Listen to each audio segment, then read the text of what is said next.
I've seen a speaking note that you've prepared, and I'm grateful for that. I understand it may be that you will last potentially up to 3 hours or so. Yes. That's fine. I say to you, as I did to others, take a break when you feel you need one. If you need 2 breaks in that period of time, you won't have any complaint from me. So pick your moment, we'll take a break, and then proceed again after a short 10 minutes or so. I'm much obliged, Mr. Chairman. Thank you. Yes. I can start, Mr. Chairman? Yes, please do. Yes, yes. Good morning, Mr. Chairman. Chairman Jerome Lynch Casey and Commissioner Gregory Wilson.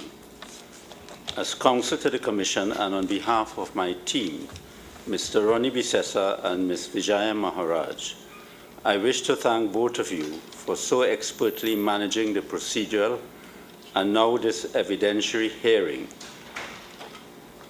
and for your helpful and instructive directions so that the public has complete access to all the evidence and documents which are before the Commission. I would like to give special thanks to you, Mr. Chairman, for the leadership you have provided to this Commission in ensuring that the commitment you gave to the public that the inquiry would be completed expeditiously has been kept.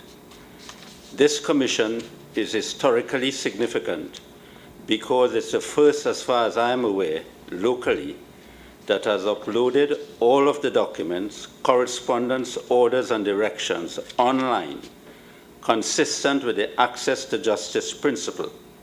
Further, all of the proceedings have been broadcasted live on national TV and streamed, and the public has, by their social media comments, followed the proceedings with great interest. This is one of the most important public commissions of inquiry held in Trinidad and Tobago. The Cabinet of Trinidad and Tobago recognized that these facts demanded a public inquiry, and a wide section of members of the public have participated in the hearings before this commission and have followed the events at the Commission of Inquiry. I am sure that the public is anxiously awaiting the report of this Commission of Inquiry, and that the government would lay that report in the Parliament of Trinidad and Tobago. This Commission has advised that a final report is likely to be presented to the President by the 30th of April 2023. This has suggested a 9-month gestation period from your appointment as Chairman, which is, as far as I'm aware, one of the quickest, if not the quickest turnaround in the history of the Commonwealth. The Commission's work was greatly assisted by the Secretary, Ms. Sarah Sinanan, and the Commission staff, and on behalf of the legal team assisting the Commission, I wish to express our gratitude for her and her team's support, diligence, and enthusiasm. The Commission's deliberations were also assisted by the various counsel for the parties given standing and others who attended on behalf of witnesses, and the legal team is also grateful for their respective contributions. I also wish to thank the members of my legal team, Mr. Ronnie Bisessa and Ms. Vijaya Maharaj, for their complete devotion and assistance to me in performing my functions as counsel to the Commission. Finally, I also wish to thank the persons behind the scene who, through their individual initiative and diligence, have helped to prepare the venue and have taken us to this point where the evidentiary hearing is likely to be closed today, or would be closed today, if I may say so. Yes. The structure of my submissions is as follows. Submissions have been made on how the contract and permit to work procedure ought to be interpreted, and whether the permit to work procedure is part of the contractual obligations of the parties. I would first respond to those issues in order to show that the permit to work procedure imposes contractual obligations on the parties. I would then deal with the non-delegable common law duty of care by Paria to ensure that measures were put in place for the works to have been done safely, having regard to the inherently dangerous nature of the works. These established principles of the common law were recently applied by the High Court of Trinidad and Tobago in a reported judgment. I would then refer to the works on the 25th of February 2022 to show that there were serious breaches of the contract and the permit to work procedure by both LMCS and Paria. Then I would deal with the LMCS documents, which include the method statement, risk assessments, job safety analysis, and emergency response plans, which were submitted to Paria and which Paria reviewed and accepted, and in which both Paria and LMCS did not identify that a delta P hazard could have occurred in the method of the execution of the works. Those documents were reviewed by Paria, accepted by Paria.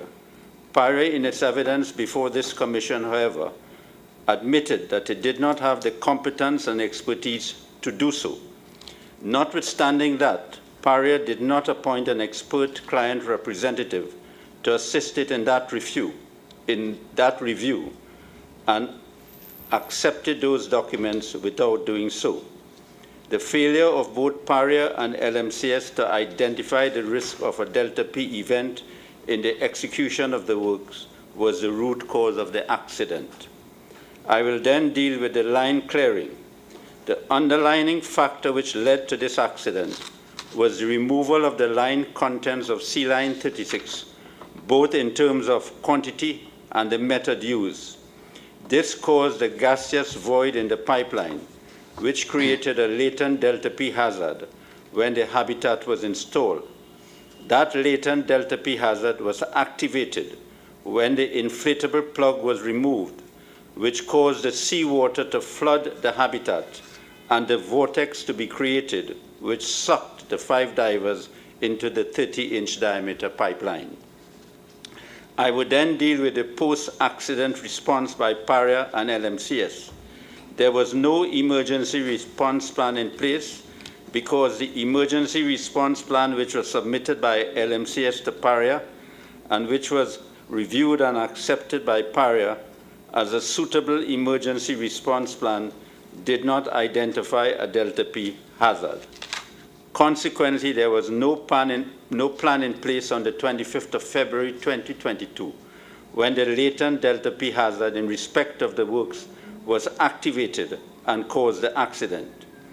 I would summarize the evidence of the efforts made by both LMCS and Paria to show the efforts made by both of them to rescue the divers from the pipeline in the context of the limited time which they had to rescue the divers alive from the pipeline.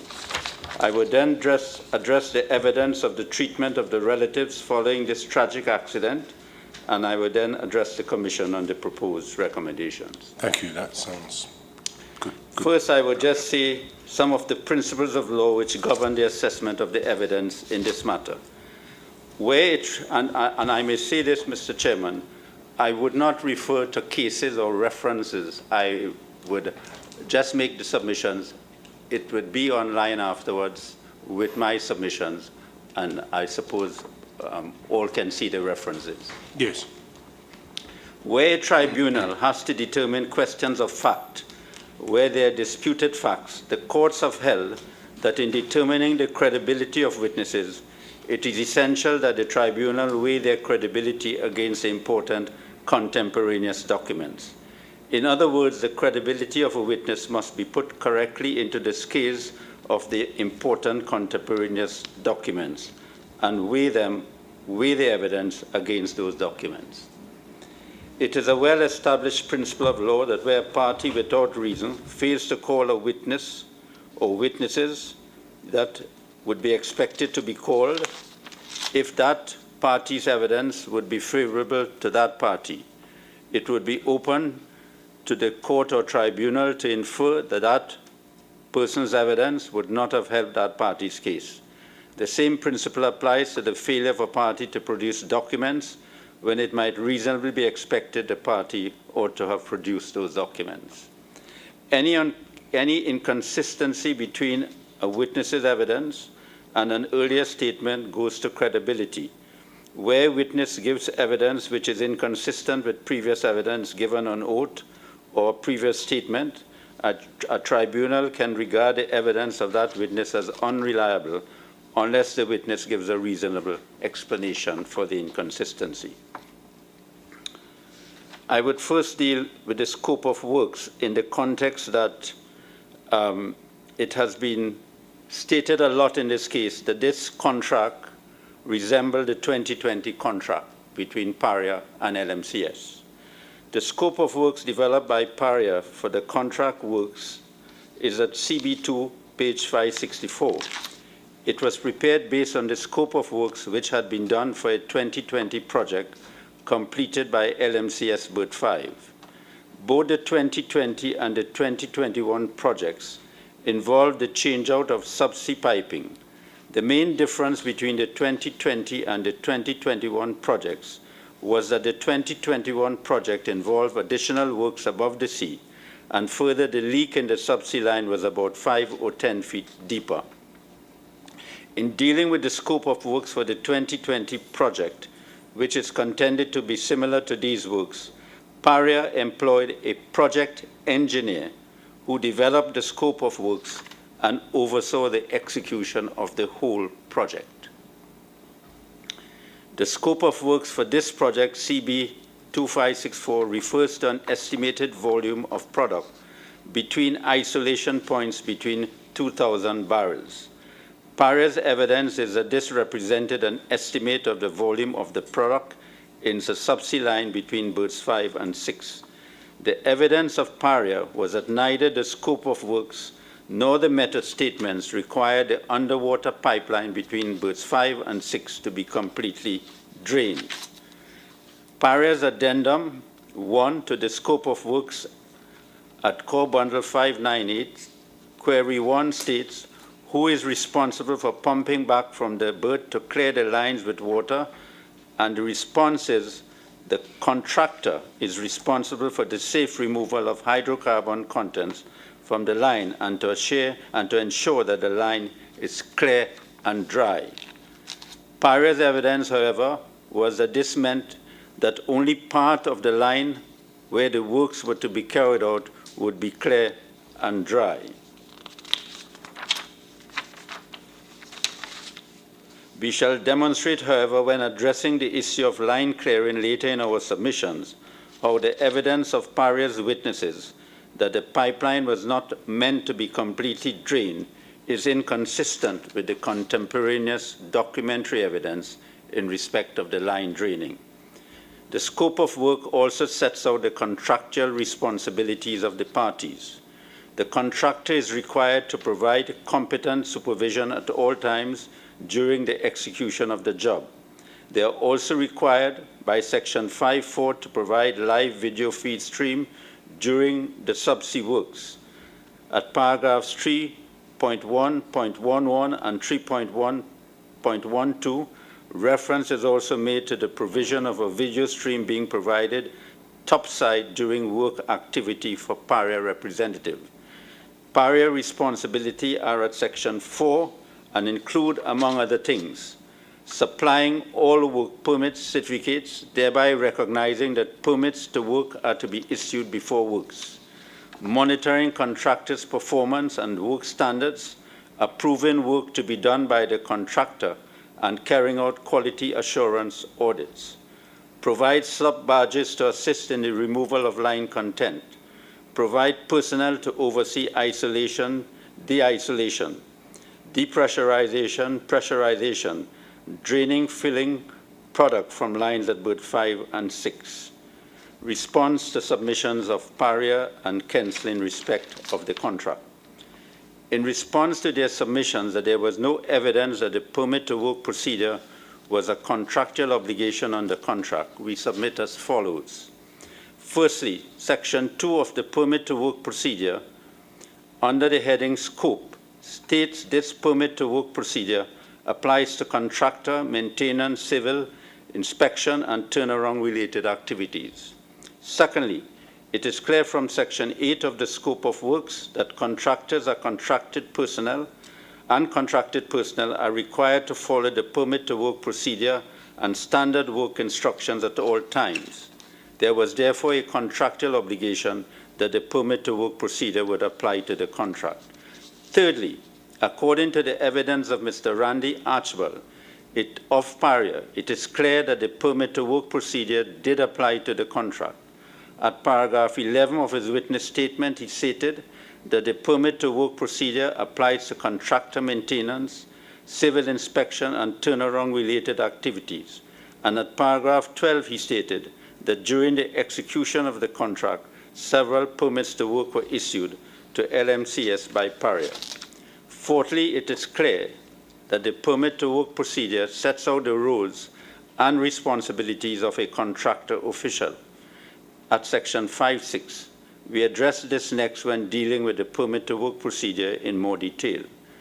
Paria had a common law non-delegable duty of care, and the permit to work system was therefore designed to ensure that that duty was carried out, regardless whether or not an independent contractor was retained. In these circumstances, both Paria and LMCS had a joint and concurrent duty of care to ensure that the works which were inherently dangerous were carried out safely. We will also address this later in these submissions. Sixthly, this is not a civil case in which there are pleadings. It is an inquiry governed by the terms of reference. If Kenson's position is that evidence ought to have been led to show that the permit to work procedure is not incorporated as part of the contractual terms, Kenson had a duty, or Paria had a duty, to lead that evidence or cause it to be led in relation to that issue. Permit to work procedures. Paria has a control of work system which controls the works to be done and how they are to be done. The system includes the permit to work procedure. According to Terence Rampasad Singh, the control of work system not only includes the permit to work procedure, but everything from the operations department notifying the maintenance department of the need for the job to the signing of the contract. He stated that all of this is part of the control of work system, meaning that if work is not supposed to be done, it isn't done. Mr. Randy Archibald, in his witness statement at paragraphs 10 to 11, states, the permit to work procedure was developed to provide a formal, documented process for controlling risk associated with certain work activities, such as contractors and maintenance work. Without a permit to work being generated, no work can be undertaken by a contractor. The procedure intended to, among other things, 1, establish the requirements for identifying critical information on jobs, such as the nature and extent of the work to be done, the exact location of the job, the equipment to be used, the hazards involved, and the precautions to be taken. 2, prevent incompatible work from taking place simultaneously. 3, clearly identify who makes the application to do the job, who authorizes the job, who develops the necessary precautions, and who gives approval for work to commence. 4, ensure that work is not carried out unless there is proper authorization. 5, clearly identify high-hazard work and the requirements, precautions to be followed. And 6, establish monitoring and auditing requirements for permits jobs. The following is established in the permit to work procedure. Wherever work is to be done within Paria, the operations department makes a request to the technical and maintenance department for the specific work to be executed. The technical and maintenance department then plans the works in conjunction with the operations department. Before the work can be started, all of the requirements of the permit to work system must be followed. This includes that work does not start until the work permit is properly issued and authorized. All persons on the job must receive a briefing from the appropriate supervision on the works to be done, and all persons on the job must understand the precautions to be taken before they start to work. Section 5, including Section 5.1 and 6, deal with the roles and responsibilities of key personnel under Paria's permit to work procedure, and they include the following. The applicant is described in Section 5.1 as the person who initiates a job by completing Section A of the permit to work. He must have the necessary competence to execute the job, or to supervise the execution of the job, and he shall be knowledgeable of the hazards associated with the job and for the safety of the people who work on the job. His functions include, among other things, 1, to continually monitor the job to ensure that it is performed in a safe manner and within the conditions prescribed in the work permit, certificates, and JHA risk assessment. To stop the work if there are changes in the site conditions that increase the risk, or if new hazards are identified, and promptly notify the site authority of these changes. It has been submitted on behalf of Paria that since the applicant was a Kenson employee, that Paria was not the applicant to the permit to work. This submission is wrong for the following reasons. The evidence shows that although Kenson persons were employed with Kenson, they worked at Paria, they had their offices at Paria, they took instructions and directions from Paria personnel and were subordinates of Paria officials. Majad Singh admitted in cross-examination that he was representing Paria to ensure there was a compliance with the works being done by LMCS and had a duty to stop the works if the works were not being done in accordance with the work permit. Majad Singh also admitted that he took instructions from Paria. He works at Paria and Paria tells him what to do and how to do it. Terence Rampasad Singh, Paria's then maintenance planner, stated that Mr. Majad Singh was his subordinate, that he took instructions and directions from him, and that even though he was employed by Kenson, he worked at the maintenance department of Paria. Also, the submissions on behalf of Kenson to the Commission in this inquiry, which agreed with this position, that is, the submission made by Mr. Pigas agreed with that position. In any event, any issue concerning the relationship between Kenson and Paria is an issue between them and is not a matter for this Commission of Inquiry. Competent person is described in the permit to work rules at section 5.2. The site authority is described in section 5.3, which includes that it ensures that a suitable and sufficient JHA has been prepared for the job. Specifies on the permit any precautions to be taken during the work. Periodically monitor ongoing work, either in person or through his team, to determine whether site conditions and precautions have been maintained. Suspends the job if unsafe conditions have developed or are likely to develop. The area authority is described in section 5.4 of the procedure, and its duties are stated therein. The senior authority is described at 5.6, and the contractor official is described at section 5.8. It is clear that the permit to work procedure is part of the contractual terms and obligations of the parties and are binding on them. The permit to work rules are also consistent with Paria's obligations at common law, having regard to the inherently dangerous nature of certain type of works undertaken at Paria's site. Non-delegable duty in common law. The general principle is that an employee, being Paria in this instance, is not generally liable for torts committed by his independent contractor, being LMCS in this instance. However, that ordinary principle is displaced where the law imposes on employer, Paria, a non-delegable duty, not merely to take care, but to ensure that care is taken. In one of the cases referred to, decided by the Supreme Court, under non-delegable duties of care, it's stated, the expression non-delegable duties of care is commonly used to refer to duties, not merely to take personal care in performing a given function, but to ensure that care is taken. The expression thus refers to a higher standard of care than the ordinary duty of care. Duties involved in this higher standard of care are described as non-delegable because they cannot be discharged merely by the exercise of reasonable care in the selection of a third party to whom the function in question is delegated. Such a non-delegable duty arises where the employer, Paria, employs an independent contractor to execute inherently dangerous work from which in the natural course of things, injurious consequences or others must be expected to arise unless measures are adopted to prevent such consequences. In such consequences, the employer, Paria, cannot relieve itself of its responsibility by proving that he had delegated the performance of his duty to a contractor, LMCS, employed to do the work, however competent the contractor may be, or even if the employer regards the contractor as a specialist contractor, where the work which the independent contractor is employed to do is of a character that is inherently dangerous unless done with proper precautions, the employer is responsible to anyone who sustains injury in consequence of the manner in which the work is done. It is to be noted that under Section 5.1 of the Permit to Work procedure, it is stated that the applicant shall be responsible for the job and the safety of the person who works on the job.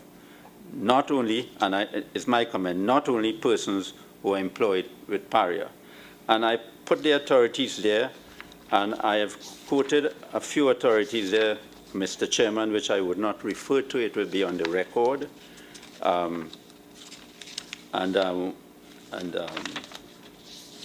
It spanned a few pages.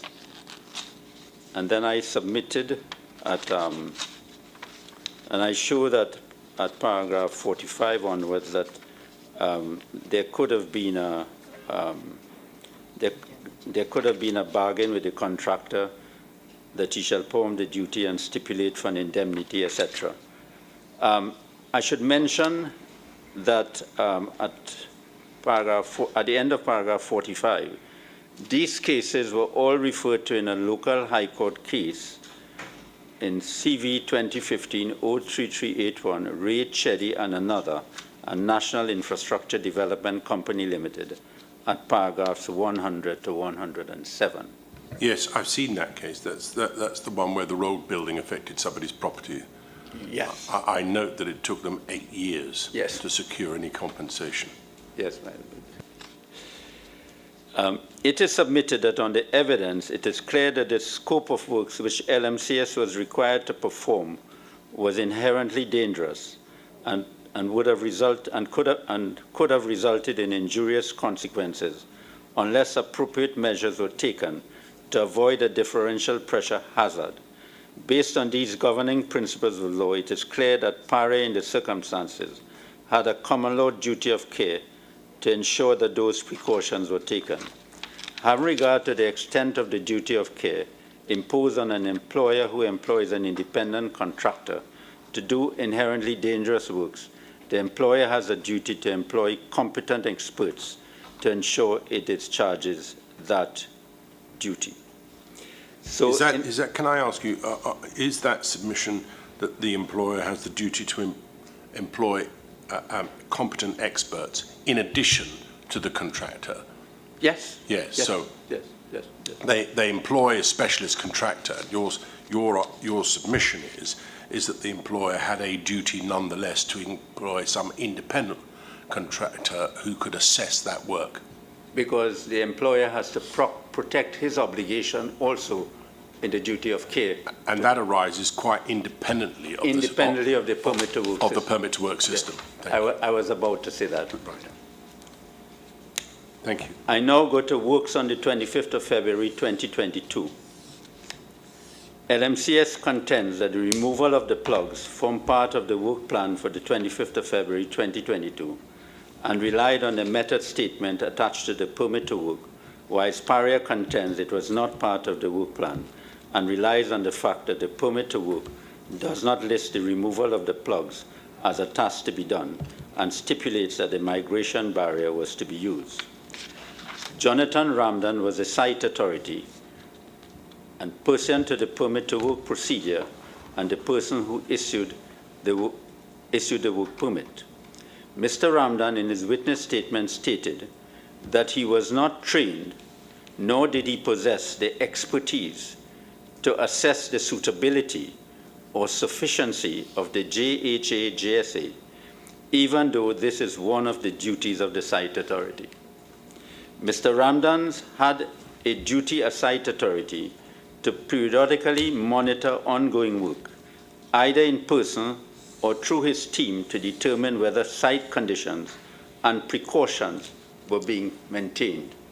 He also had the duty to suspend the job if conditions were unsafe. Mr. Ramdan, in cross-examination, confirmed that he has no qualifications or experience in subsea work. He fulfilled this responsibility by posting Mr. Kirk Scott at berth 6 on the 25th of February 2022. In cross-examination by the Commission Counsel, Mr. Ramdan stated that Mr. Kurt Scott was posted at the site to periodically monitor to determine whether the site conditions and precautions to ensure operational safety were being maintained. He stated that the migration barrier was a precaution, but there was no way to monitor the barrier because in order to monitor it, you would have to dive and go into the chamber. It is clear, however, from the evidence of Kurt Scott that he saw topside live footage of when the mechanical plug was being removed, but did not have the knowledge or experience to identify that this was part of the migration barrier, which was stated by Mr. Ramdan on the permit to work as a precaution which was to be used. So if he had that training and knowledge, he would have known then that it was not being used. Their case, though, is that that wasn't his job at all. At all. But, No. but according to the permit to work system, it was. His job or Mr. Ramdan's job? Well, Mr. Ramdan delegated that job to him.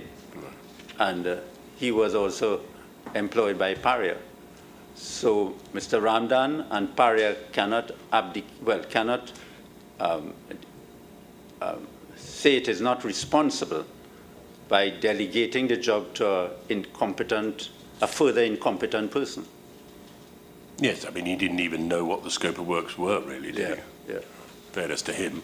Yeah. You know. At day 5, page 228, lines 19 to 25 on the 6th of December, his evidence was as follows. Question: Did you see them on the screen? Well, you saw the pipe they were working on? Answer: yes. Taking out something from the pipe? Yes. What you saw they were taking out? First, I saw they were working, moving some bolts from on the blank, right, and during another period, because every time I pass, I would take a look. I saw personnel operating a chain blow and turning something. Question: turning something? I wonder if the witness can see the mechanical plug on the screen. I want to show you on the screen something, and you will tell me if you recognize it. Answer: yes. Was it something like that you saw them working on? Answer: something like that I saw them take out the pipe. The mechanical plug was removed before lunch on the 25th of February 2022. And that is from the evidence of Mr. Budram. And according to Mr. Budram, it involved the use of a spanner to remove 22 bolts and took over 30 minutes to remove. It is clear, therefore, if Mr. Kurt Scott had the necessary competence and experience to monitor the works on behalf of Mr. Ramdan as site authority, he would have been able to stop the works when the mechanical plug was being removed. But isn't the evidence that even if he wasn't site authority, anybody, the Yes. T-boy, could stop the works if he had appreciated something was being done that shouldn't be done? Correct. So if he had appreciated, your submission, as I understand it, is that if he had appreciated that this first barrier had been removed before lunch, it's something that he could have stopped the works. He could have communicated it to whoever. Irrespective of any role as to site authority. Yes, ma'am. Houston Majad Singh was the applicant on the permit to work. He was a Kenson employee working for Paria, at Paria, and he admitted in cross-examination that he was representing Paria. Mr. Majad Singh's evidence was that he did not have any specialist knowledge about the job LMCS was doing. He filled out Section A of the permit to work based on information which he was given by Mr. Rampasad Singh. He stated that his function was to ensure that the form was completed and any documents to be attached were attached. In cross-examination, I have placed a reference. Mr. Majad Singh's evidence included that: 1, he had no experience in subsea maintenance works. 2, He first arrived at berth 6 at about 2 p.m. on the 25th of February. 3, he did not monitor in the morning period, as the first time he arrived was at 2 p.m. 4, he was not present at the toolbox meeting and signed the toolbox form when he arrived at berth 6. Yes. It is clear, therefore, that Mr. Majad Singh did not have the necessary experience or competence to supervise the execution of job by LMCS as required by Paria's permit to work procedure. Well, he didn't supervise it at all in the At morning. all. Certainly until he got there at 2 o'clock. There couldn't have been any supervising by him because he wasn't there. So, in effect, Paria's obligations to supervision was not fulfilled. I mean, whatever the period of that supervision, whether it's every 20 minutes, every hour, or as one witness put it, every 4 hours, I mean, the truth of the matter is he wasn't there at all in the whole of that morning, and the first time he arrived was at 2 o'clock. Yes, Mr. Chairman. The only person who was there was poor old Kirk Scott. Good, Scott. Yeah. Or Scott Kirk, I'm not sure which way around it is, thank you. All right, thank you. So we have submitted, he also failed in his duty as stated in the permit to work procedure at pages 28 and 29 to ensure that pre-start meetings were conducted with the crew to discuss the job and to ensure that all personnel read and understood the JHA and assessment. Mr. Budram's evidence was that the work plan was discussed at the toolbox meeting and that it included the removal of the plugs. If this is correct, had Mr. Majad Singh been present at the toolbox meeting, he would have been able to assert Paria's position, which is that the removal of the plug was not part of the work plan for that day, and the plugs were required to be in place during the execution of the works. Further, he also failed in his duty to continually or periodically monitor the works. In fact, he did not monitor the works at all. He only arrived at the site at 2 p.m. The mechanical plug had removed prior to the lunchtime.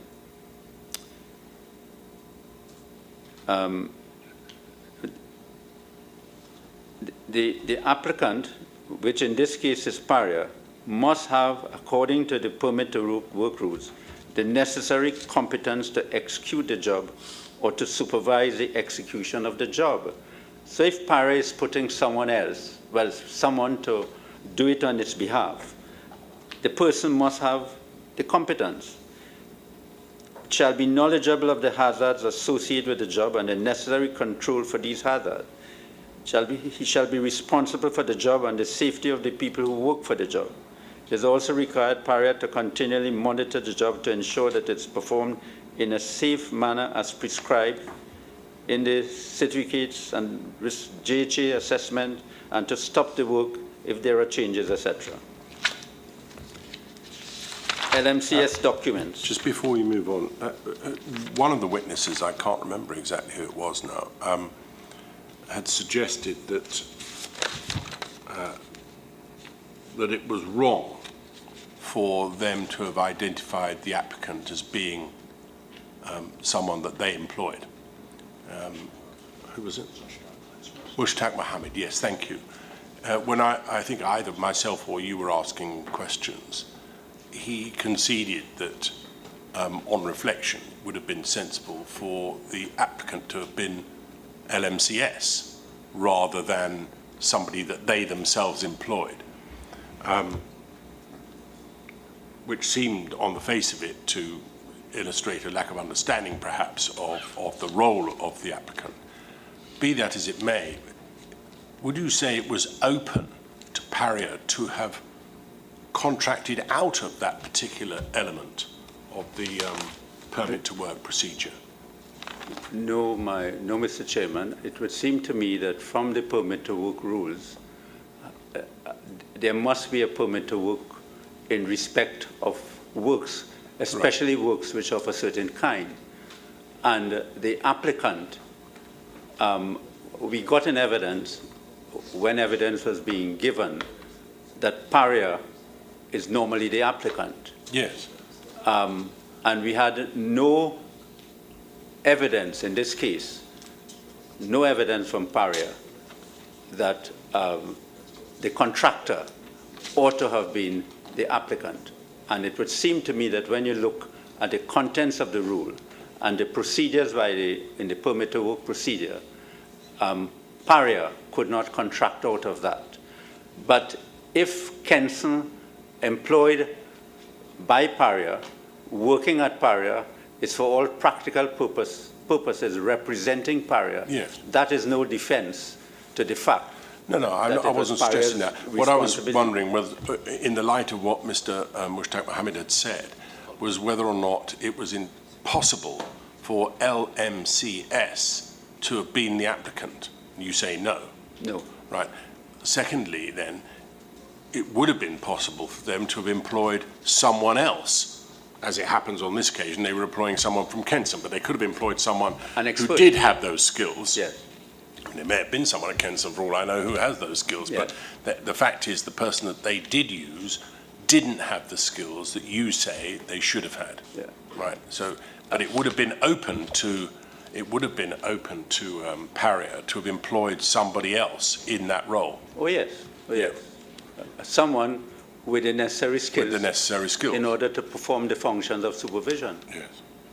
And Mr. Chairman, remember, Paria being the applicant is consistent with the common law non-delegable duty I talked about. Yes. Right. The next area that as part of my submission, is to consider under the heading LMCS documents. Right. It is undisputed that the method statements, risk assessment, job hazard analysis, and emergency response plan for these works, which were submitted by LMCS to Paria, Paria reviewed them and accepted them and acted upon them. And I have given the references of the documents, and I would not take up time with that because I think we all know what the documents are. I think it's worth saying, isn't it? It includes the method statement, the risk assessments themselves, the emergency response plans, further risk assessment in relation to the line clearing. The GHA for phase 1 air blowing, the method statement in phase 2, the GHA for phase 2 line clearing, the method statement to install the subsea flange, and the GHA to install the subsea flange. Yes. So a significant number of documents, anyway, submitted by LMCS for review by Paria. Paria. And Paria accepted it. I mean, and there's no defense for Paria to say we didn't have the competence to do it. If they didn't have the competence to do it, Paria had a duty, both under the rules and under the common law duty, to get an expert. It is not disputed that a potential delta P hazard was not identified in any of the documents submitted by LMCS to Paria and which were accepted by Paria. The LMCS documents were reviewed and accepted by Paria's multi-departmental team comprising personnel from the HSE Maintenance and Operations Department. Paria's evidence is that the purpose of the review was to ensure that LMCS understood what it was contracted to do, that it identified the safety risk associated with the job, and that it had developed a plan to manage those risks. I must confess, this has always concerned me. If a company does not have the competence to do the works or to assess the works, how could you accept these documents without getting an expert to review them on your behalf? Well, I suppose the parallel that's been drawn is that, I think Mr. Peterson suggested, if you employ a painter to come and paint your house, and he starts in the first bedroom upstairs, and he submits a plan for what he's going to do, you may have not the first idea about painting, no idea about the mixtures that need to be made and so on. You're only interested in the colour, perhaps, and that the work is done, and that your expertise beyond that is limited. And if a person goes up a ladder and falls off, how can that be your responsibility? But, Mr. Chairman, that is the point. This was not a contract like that. This was not a painting contract. This was not a contract like that. This was a contract which, under the permit to work procedure, imposed an obligation for Paria to control the works and control how it was to be done. And under the common law, this was a contract which was for inherently dangerous. Well, I was going to ask you that. Because does it make a difference that the place where the contract is to be executed is itself a hazardous environment? Well, it adds to it, Mr. Chairman. It adds to it. So this is it's a contract, inherently dangerous work, and at a place where the place itself is in a hazardous environment. Yes, I mean, when we went there, we weren't allowed to move around without putting on a whole load of equipment, and particular shoes and gloves and hats and everything. Yes. I was not fortunate to be in that mission. No. When I said we, I was looking at out of it. Mr. Saar, right? Okay. You avoided that particular one. Yeah. Not just you, Mr. Peterson did too, I noticed. We share the same concern, my lord. All right. Yes, well, thank you. Yeah. Further, Paria's evidence is that because the works which were to be executed by LMCS were highly specialized in nature and were not of a kind which Paria had the competence or experience to execute, Paria necessarily relied on the specialist expertise of contractors, such as LMCS, to identify the relevant safety risks. Well, this is probably, on hindsight, this ought not to have been done at all. It couldn't be. Notwithstanding that Paria admitted that it did not have the competence or experience to execute the works, it held itself out as competent to review and accept the LMCS documents. Paria therefore did not do a genuine review of the LMCS documents, and Paria, on its own admission, relied exclusively on the specialist expertise of LMCS to identify the safety risks. And if they get it wrong, so Paria got it wrong. Correct. And there's no doubt they did get it wrong. They did get it wrong. LMCS got it totally wrong. Yes. And Right. since Paria did not have the expertise, it rubber-stamped The error. the error. Yeah.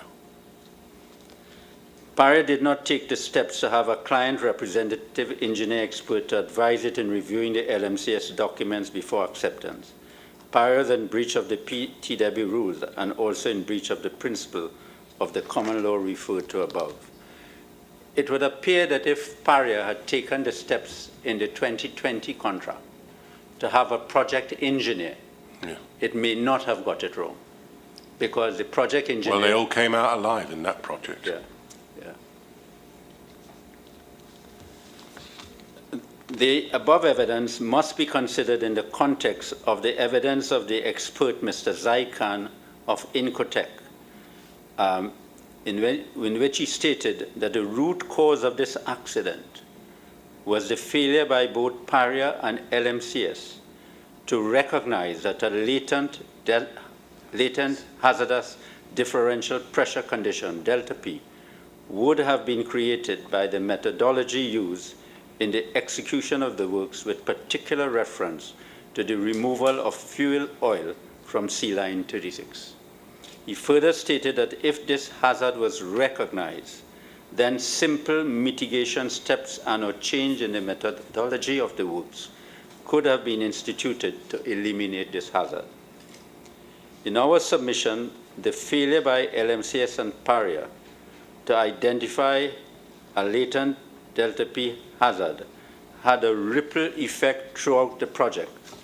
As a result, the risk assessment and job hazard analysis did not identify control measures to reduce the risk of such a hazard occurring, and as a result, no control measures were in place. There was no adequate emergency response plan to the accident of a delta P event when it occurred.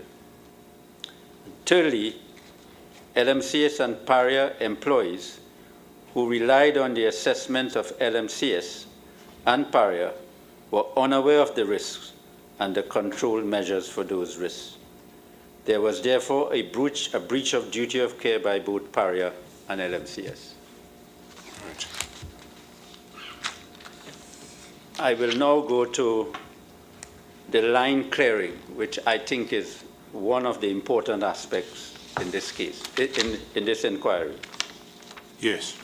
We all know, according to the final Incotec report at paragraph 3.1, that the removal of the contents with respect to the quantity and method in line between berth 5 and 6 was the underlying factor that led to this accident.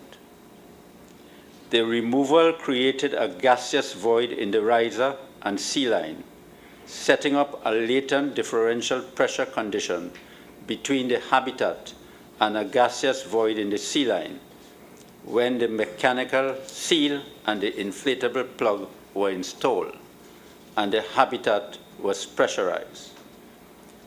End of quote. The line clearing process began on the 18th of January 2022 and was completed around the 3rd of February 2022. According to Jonathan Ramdan, Paria's operations team supervisors, LMCS undertook to conduct the line draining in accordance with Paria's work instruction, effective 5th January 2022. The Paria work instructions, I put the reference, this is a step-by-step instruction for the clearing of sea line between berths 5 and 6, developed by Paria's operation department. It was revised by Paria's Visham Harichan and approved by Paria's Jason Beckers and authorized by Paria's Colin Piper.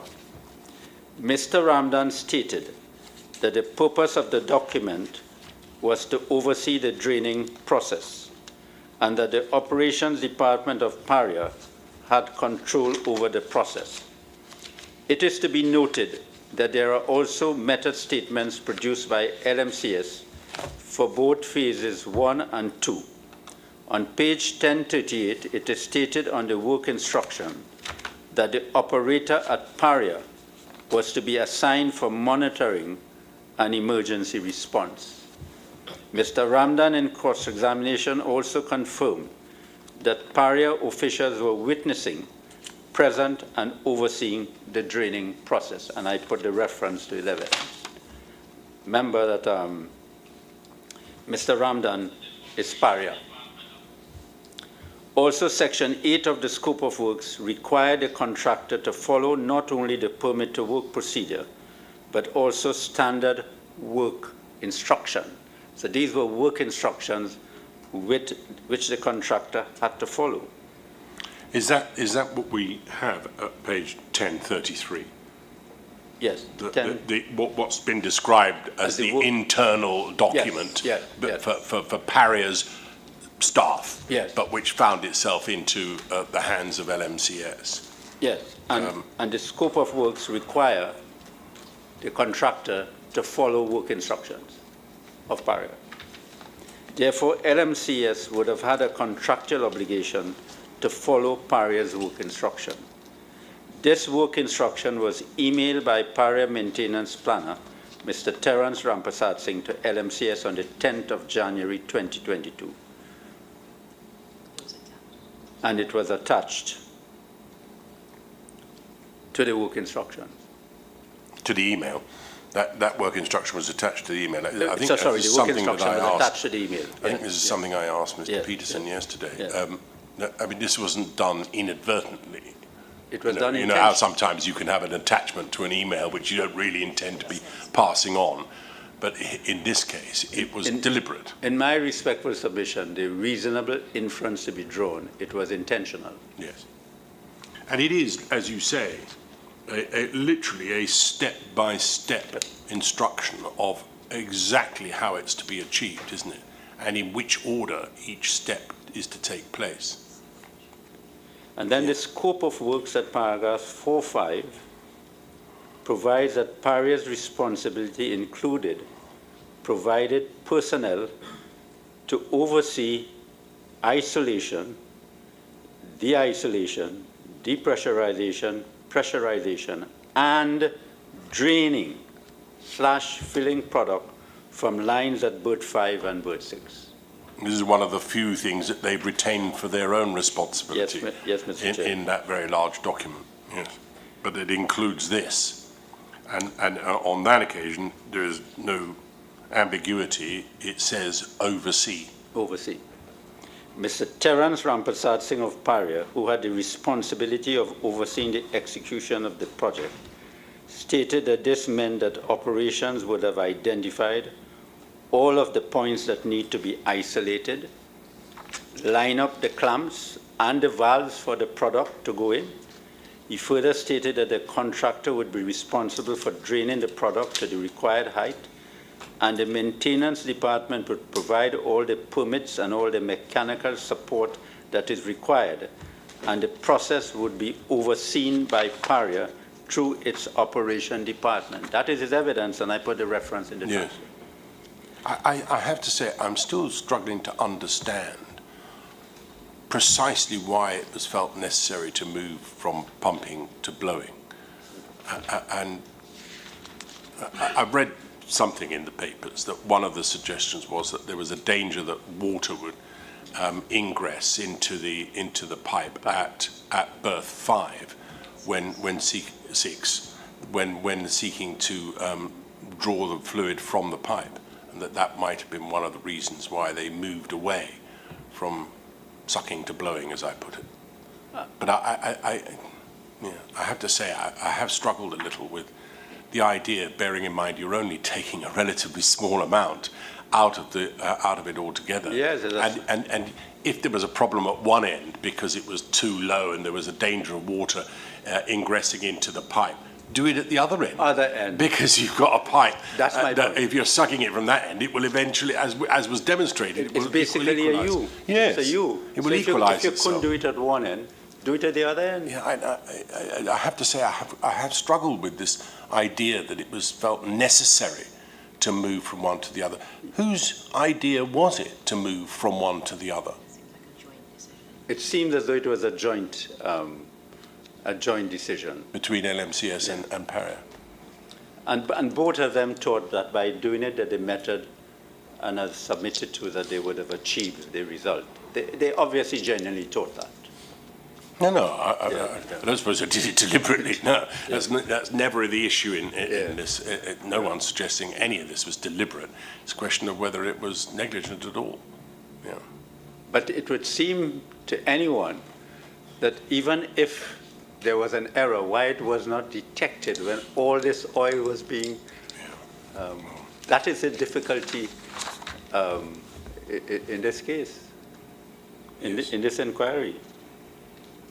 So it was the evidence of both LMCS and Paria that the intention was never to drain the entire underwater pipeline between berths 5 and 6, but rather to remove only sufficient content to achieve a 30 feet haulage at berth 6, to install the plugs in order for the works to be carried out.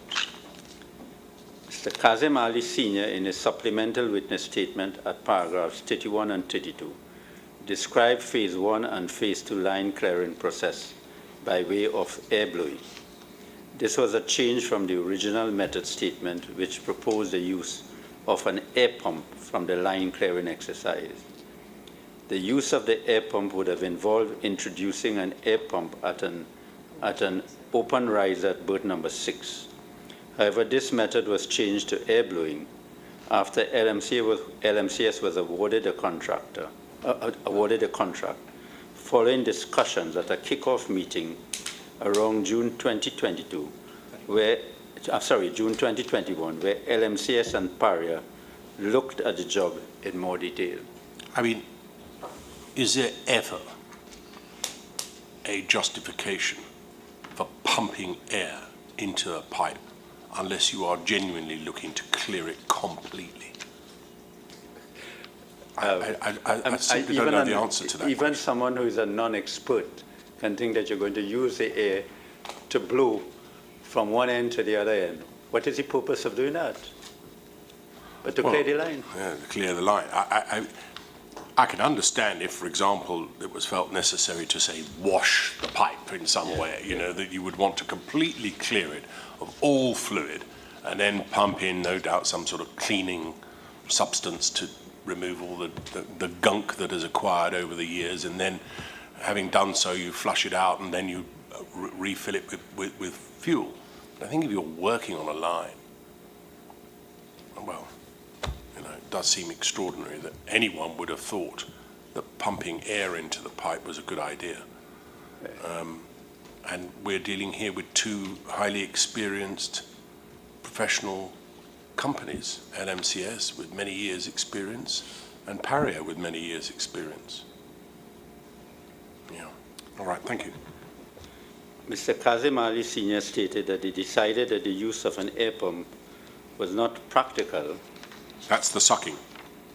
Sorry? That's sucking, the way I put Yes, it. yes. Forgive me for using non-technical expressions, Yes. but it helps me to understand what it means. Yes. So the air pump to suck out the Yes. fluid rather than pushing Push it it. out. Yeah. Yeah. And he said because they would have had to remove the flange from the top of the riser in order to get the pump in, and this risked water entering the Yeah. riser and was possibly an environmental hazard concern. Further, the top of the riser would have had to be open for a prolonged period of time if an air pump was used and if water entered. This would have caused the oil in the riser to rise and escape from the riser into the sea, causing pollution. But Again, I don't really understand it. How would it have taken a long period of time for the lid to be open, as it were? You're only taking a few barrels out. Yeah. I mean, this is a company that must pump tens of thousands of barrels of oil And those on a barrels could daily have been basis. taken out, as you said, in a bucket. Yeah, I know I've used that expression, but I mean, realistically, we're talking about, what, 50, 60 barrels of oil. A barrel's only 42 gallons. Surely this is something that ought to have been done within an hour. Call it two. How does it need to be open for a prolonged period of time? 10 days. I mean, anyway. It is to be noted, however, that the evidence of Paria with respect to its understanding that the line carrying exercise was only to achieve a sufficient haulage to install the plugs is inconsistent with the plain language of the following contemporaneous documents. The scope of works at page 564, CB3, paragraph 315, where it stated, properly coordinated works with Paria operations, maintenance, and HSE personnel to perform the following activities, including but not limited to isolation, de-isolation, depressurization, pressurization, and draining. The point you made before, Yeah. one of, as I say, one of the features that they retain for themselves, that is Paria, as incumbent upon them, is the oversight of draining.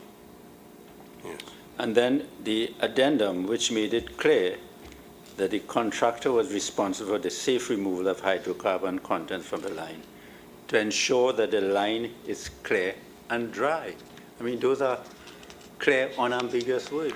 Well, yes, but even if one was charitable, it's certainly at best ambiguous, isn't it? At best. Yes. And given the seriousness with which this kind of work ought to be taken, there should be no room for ambiguity at all. At all. No, none of the personnel, be them LMCS or Paria, working on this particular project should have been in the slightest possible doubt that there was only to be removed a certain limited amount of fuel or substance from the line. And to say, as it does, in a specific query raised by a contractor, not necessarily LMCS, but a contractor, to Paria, the company engaging them, that the line is to be clear and dry, does leave a considerable gap between that which I would have thought ought to have been made paramount and clear, rather than, as I say, at best ambiguous. Yes, thank you. Much obliged, Mr. Chairman. And Paria work instructions refers to the scope as being clearing of number 36 SL section between verse 5 and 6, clearing. the permit to work at page 1074, which states in section B, line drained. I mean,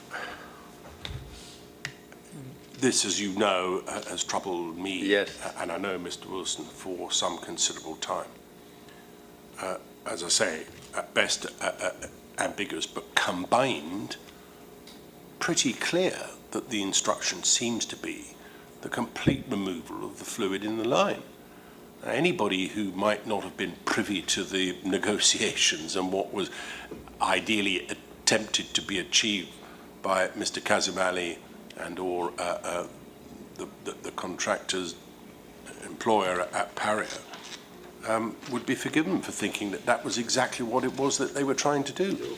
And therefore, when hundreds and hundreds of barrels were being removed from the line, nobody would have been alerted, would they?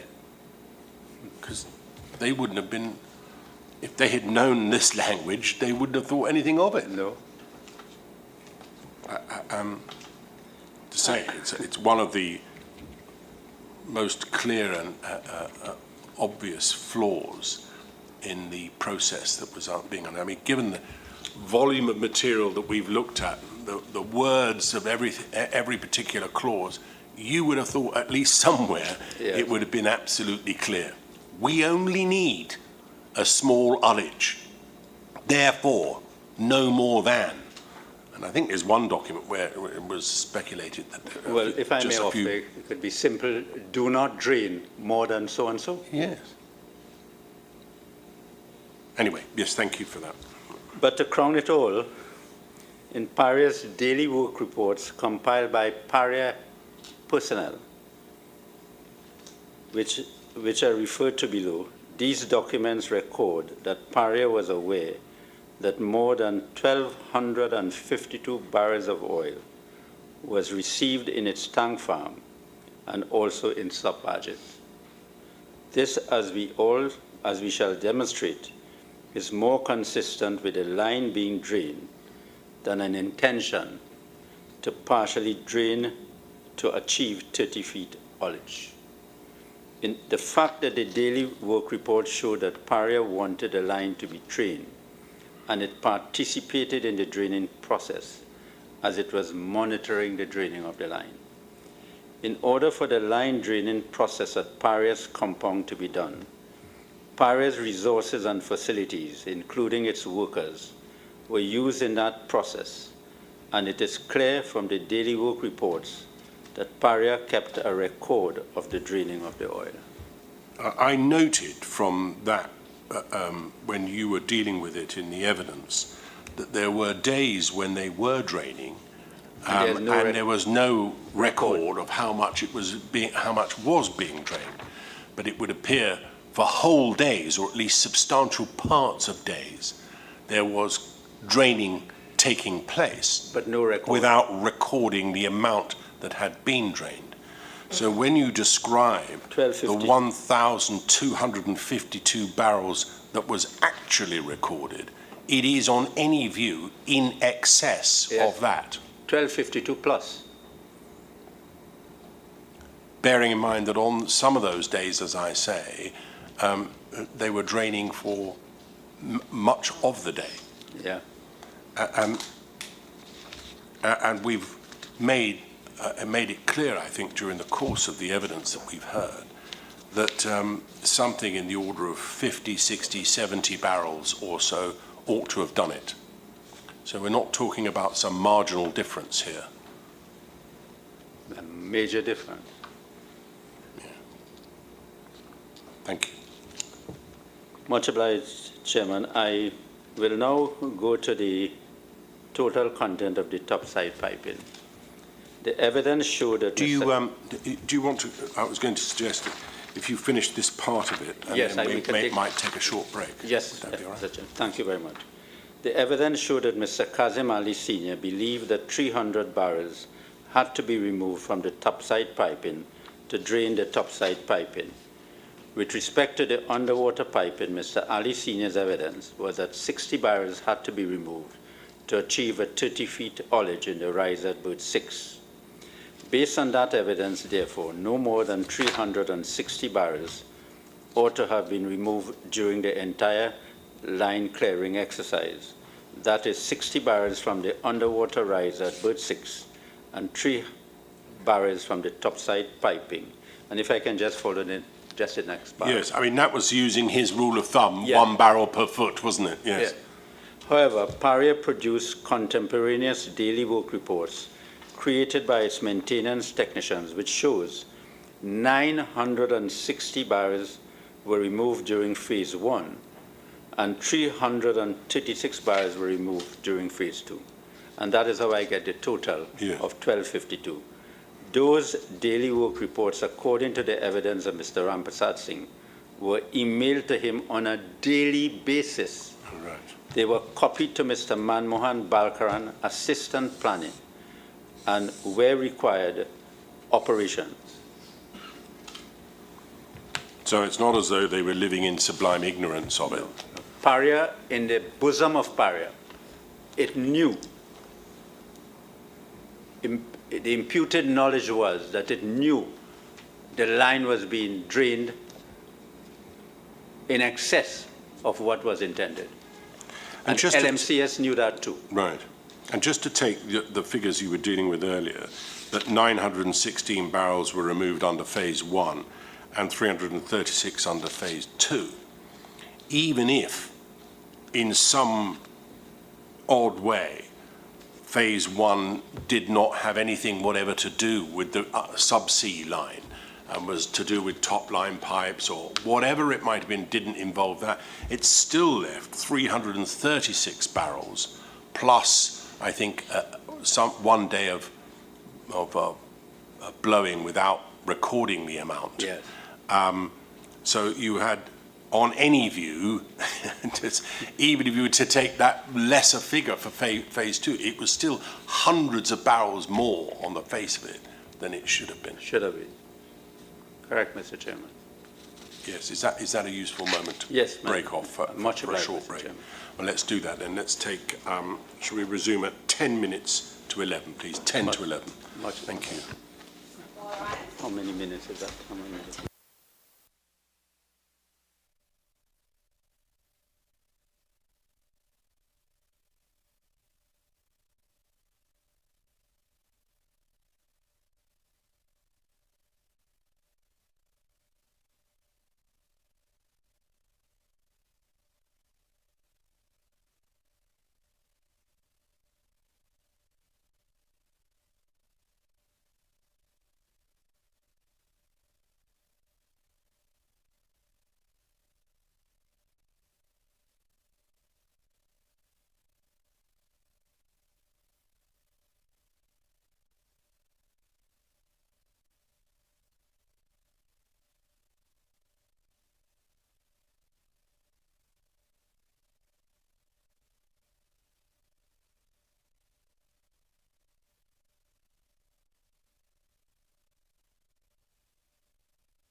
Yes. I Thank you, feel the final hurdle approaching. Yes, yes, Chairman, I think everyone in this room is looking forward for this evening so that we wouldn't have to be here on Monday morning.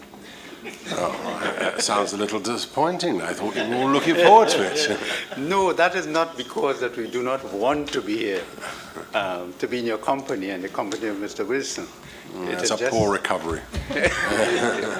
It is just that there are other things to be done, and, Of course. and nothing else could have been done because of this. No, I, for my part, I'm delighted that I'll have some comments to make a little later, but delighted that we've managed to maintain the timetable that you expressed right at the outset. Yes. Right. Thank you, Mayor. Thank you, Mr. Chairman.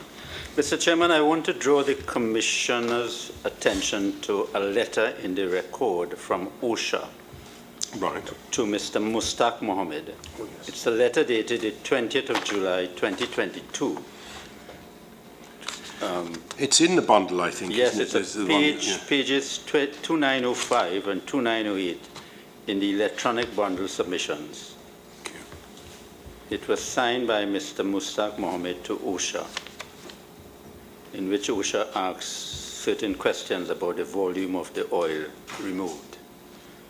And if you look at page... So, and you, as you say, this is a letter dated the 20th of July. Yes, Yes. 20th of July, 2022. Right, we see it on the screen now. Yes.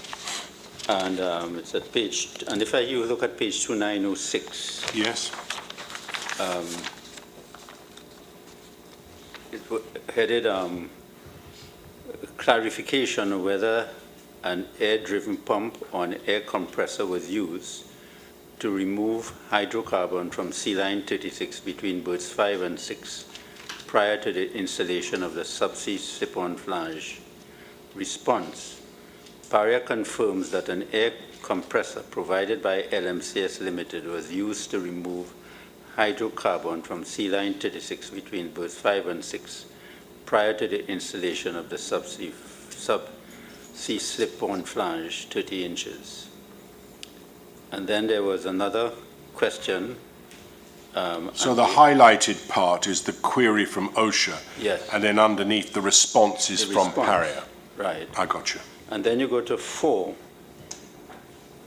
the question, response of hydrocarbon removed from sea line 36 between berths 5 and 6 prior to the installation of the subsea slip-on flange 30-inch diameter as per method statement.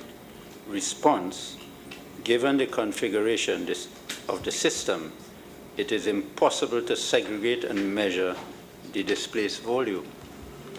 So what this letter is saying, that it was impossible to measure, although from the daily reports it showed that there could have been some measurement.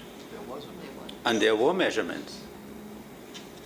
And then the next question, the volume of the hydrocarbon removed from the sea line 36 between berth 5 and 6 after the accident. Response: the volume of hydrocarbon removed is estimated at 125 barrels. The quantity is based on the estimated spilled hydrocarbon, 6 barrels, and the recorded volumes of hydrocarbons recovered in the sea manatee, 119.8 barrels. Sea Manatee was a slot barge, I think, or Yes, some sort of yeah, barge, was it not? That's what I understand. Yes. So they were able to tell the amount of hydrocarbon In the that underwater came pipe. out of the pipe after Yes. the incident happened. In other words, when they were pumping in order to recover the bodies. And they described that as about 125 barrels. But they were unable, at the time that this document was produced, signed by Mr. Mustaq Mohammed on the 20th of July, to tell OSHA how much had been taken out of the pipe before the accident happened. Yeah. Well, that's not true, is it? No. I mean, they did know. Yeah, they did. I mean, those daily report records were contemporaneous, were they not? And they were dated when? From when? June 9 there was From when?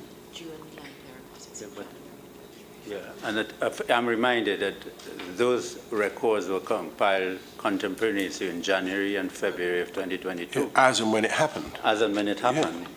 And so to say, as he does to OSHA's inquiry back in July of last year, given the configuration of the system, it is impossible to segregate and measure the displaced volume. That's simply not the case, is it? No.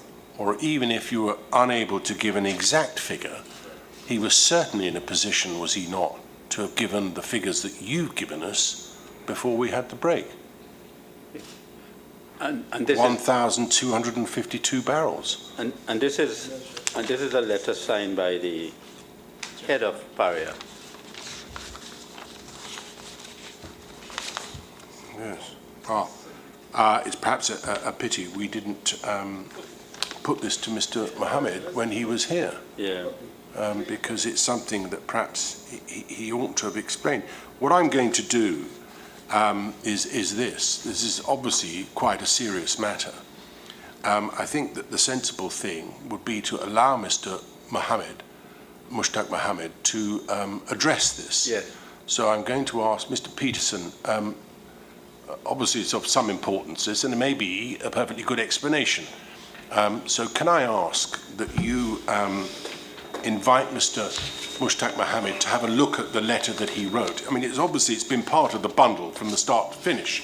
So it's not as though it's only something that's just emerged.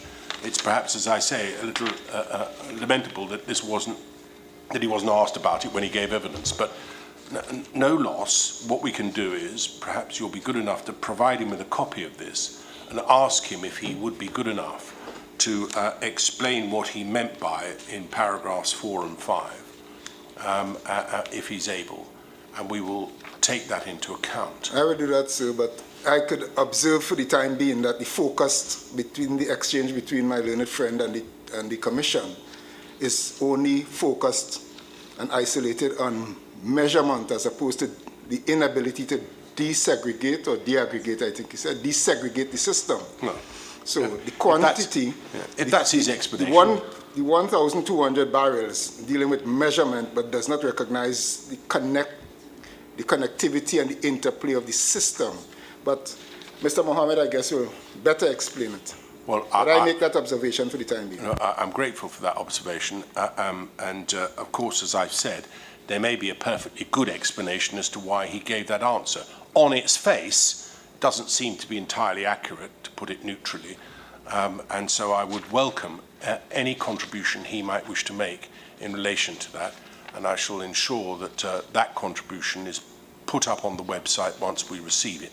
And anybody who wants to make a comment about it will be free to do so, as I say, and we will certainly take it into account, all right?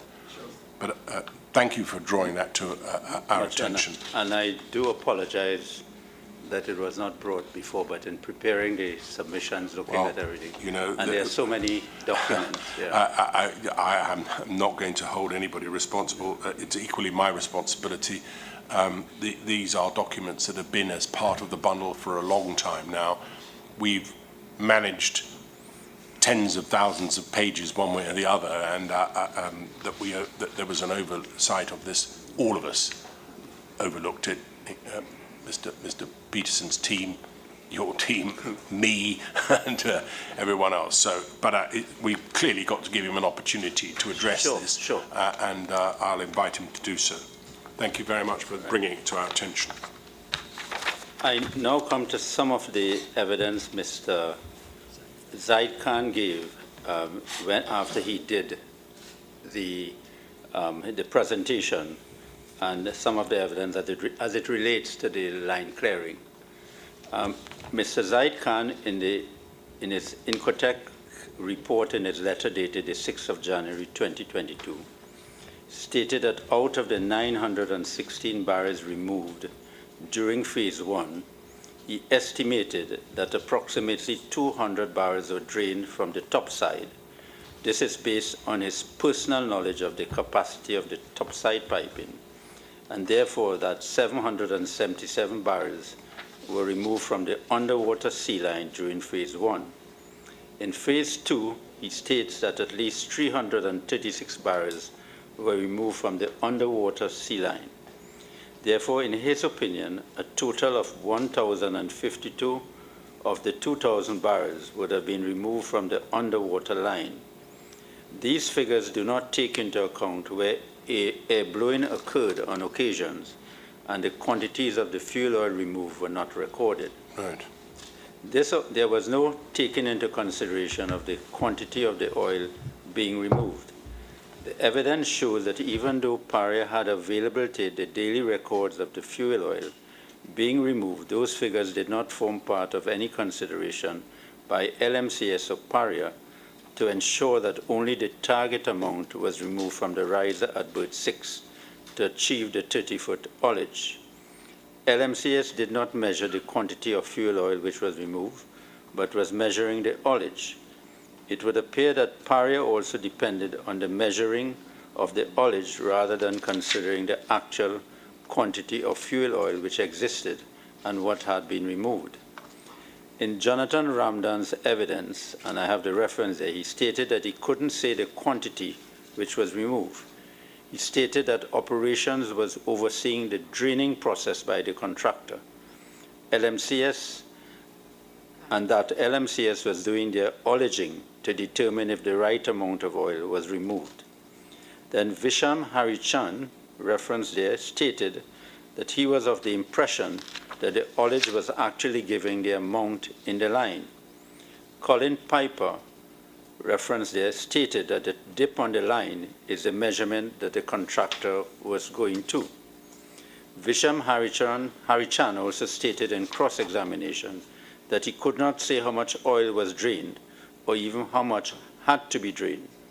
In fact, Mr. Harichan was surprised by the actual amount of line content which was drained.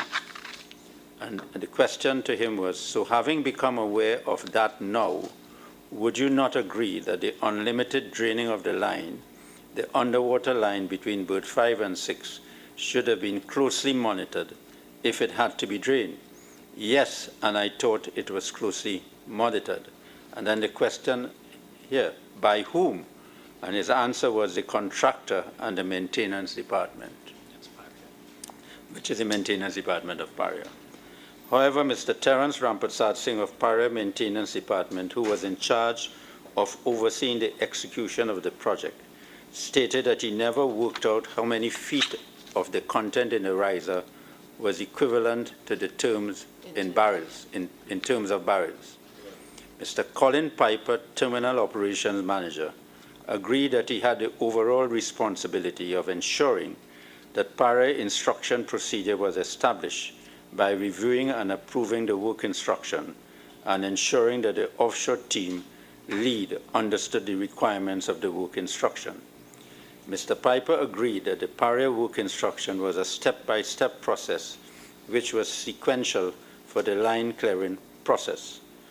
However, notwithstanding the evidence of Jonathan Ramdan that the line clearing was undertaken by LMCS pursuant to Paria work instructions, Mr. Piper stated that the work instruction did not go to LMCS and is solely an internal instruction for Paria operators. However, this is inconsistent with not only Mr. Ramdan's evidence, but also with the contemporaneous documentary evidence of the email from Mr. Terence Rampersad Singh, copied to Mr. Manmohan Balkaran and sent to LMCS on the 10th of January 2022. In that email, Mr. Rampersad Singh attaches the work instruction and states, please see attached sign draining procedure. Let us meet tomorrow at 10 a.m. to discuss draining schedules. I want to start as early as possible this week. Bearing in mind the cruise ship loading is on the 14th, I will discuss with ops now to firm up on any other issues. End of quote. According to 5.3 of the permit to work procedure, Paria as the site authority was directly responsible for the site facility and is responsible for ensuring that conditions required for the safe conduct of the job are maintained. Paria, pursuant to this duty and also in monitoring the works, should have been able to identify from its record that more fuel oil than was required was being drained from the line. LMCS also ought to have known that more fuel oil than was required was being drained from the line. The sheer time that it took might have indicated that, mightn't it? I mean, bearing in mind LMCS, it is their case, and indeed Paria's, that all they wanted to do was to achieve a 30-foot ullage on either side. The mere fact that this seemingly took days of pumping must have told them, surely, that they were taking out more than the 30-foot ullage that they required on either side. As I've indicated before, you could do it with a bucket. You know, it does seem somewhat extraordinary that nobody at LMCS was saying, well, hang on, how much are we actually taking out if this is taking day upon day upon day? And one would have thought that LMCS, who was actually operating it, ought to have realized that more than that was yes. I mean, it is the evidence of Kazimali that he that's all he wanted. He only wanted this 30-foot ullage. I mean, someone of his experience must have appreciated, surely, as the days ticked by, that they must be taking out more than the ullage was required. And it's all very well saying, well, I kept putting a dipstick down to see where it was, but the truth was that why didn't he query it? This is the obvious question, I suppose. But he didn't, did he? He didn't. No. Thank you. I now refer to Mr. Zaid Khan evidence in which he showed, from his evidence, the measuring of the ullage did not detect the gaseous void. Right, would you just give me one moment? I just want to make a note against that.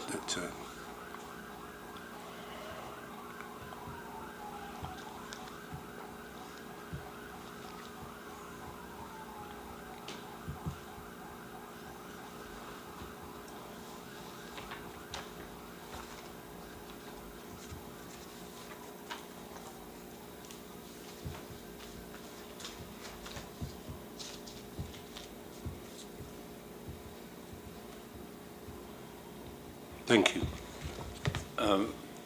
Mr. Zaid Khan said that the removal of the line, and this is what he said in evidence before this commission, that the removal of the line contents to 35 feet below sea level in the riser, if that had been undertaken, no gaseous void would have been formed on the installation of the plugs.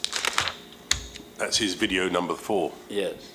Further, at paragraph 313 on page 1397, he stated that the method of air blowing from berth 5 to 6 would have resulted in the removal of the way in excess of the optimum quantity of oil from the line, thus creating a significant continuous gaseous void between berth 5 and 6. His evidence given in cross-examination on the 10th of January also established that, 1, the method of removal of line content would have given the impression that a target of a 30-feet ullage was attained in the riser when a dip measurement was taken, but this would not detect the gaseous void in the horizontal part of the line. He also stated that the pipeline sloped at 0.2 degrees. Berth 6 is 4 feet lower than berth 5 end, and berth 6 is deeper than berth 5.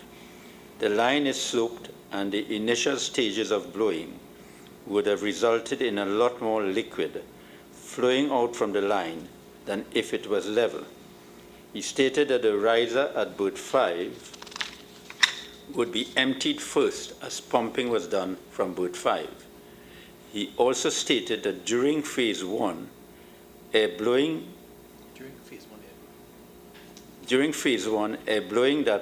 that a point would have been reached when more air than fuel would have been seen coming from the control valves at berth 6 and onshore where the flow was being monitored and measured. This would have been an indication that a lot of the line content had been removed. He explained that when the compressor was shut down at berth 5 at the end of phase 1, air will be locked in, and that pressurized air would have supported a column of liquid in berth 6. Therefore, whoever took the dip measurement at berth 6 would have wrongly thought there was still liquid to be taken out to achieve a 30-feet haulage. In phase 2, the pipe was pressurized internally and a dip hose used to remove the line contents at berth 6. However, even when the haulage was achieved, it was a false haulage given the belief that the line was still flooded because nobody looked in berth 5 to see what was happening. And that would have been a simple test, wouldn't it? Just have a look what's happening at 5. For berth 5. So if you're looking for a dip test at 6 of that 30-foot ullage, you only had to be at the other end to see what the ullage was there. And if it had completely drained the pipe there, as it would have done from the diagram that I drew on the board, they would have appreciated that something was wrong. Yes, Mr. Chairman. Then he talked about the carber test. When the carber test at berth 5 was done on the 25th of February, the pressure was released and it created a vacuum on berth 6 under the plug, and it accelerated and made the system more dangerous. That was a dangerous vacuum which could have dislodged the plug if it was not holding. Right, as I understood that evidence, the lid is on at 5 and they're taking fluid out at 6. They open the lid at 5. They then do their carber test. But when they open that lid, any pressure that existed in the process of drawing fluid from 6 would have been released. Yes. The consequences are the fluid then does this again. But by now, we've got the plug in at 6. So when the fluid does that till it finds its balance, it has created a vacuum underneath the plug at 6. Lid put back on, preserving the position. As soon as you take the plug out, the vacuum that would have been drawing down on it is activated because you've now loosened it, and so the whole thing, not only have you got the downward pressure from the habitat chamber pressure, gravity, you also now have a vacuum. Treble whammy. Yes. So it's more aggressive. Yes. Thank you. I think that was the word I asked him and he said it. Yes. Yes. That's exactly what he said, more aggressive. And then he concluded that if the line was filled on both sides to the elbow, the incident would not have occurred, and he demonstrated that on the screen. Yes. And there would have been no conditions to establish a flow for a vortex to form. He also stated that whether it was 300 barrels removed or over 1,052 barrels removed, there would have still been a latent delta P hazard.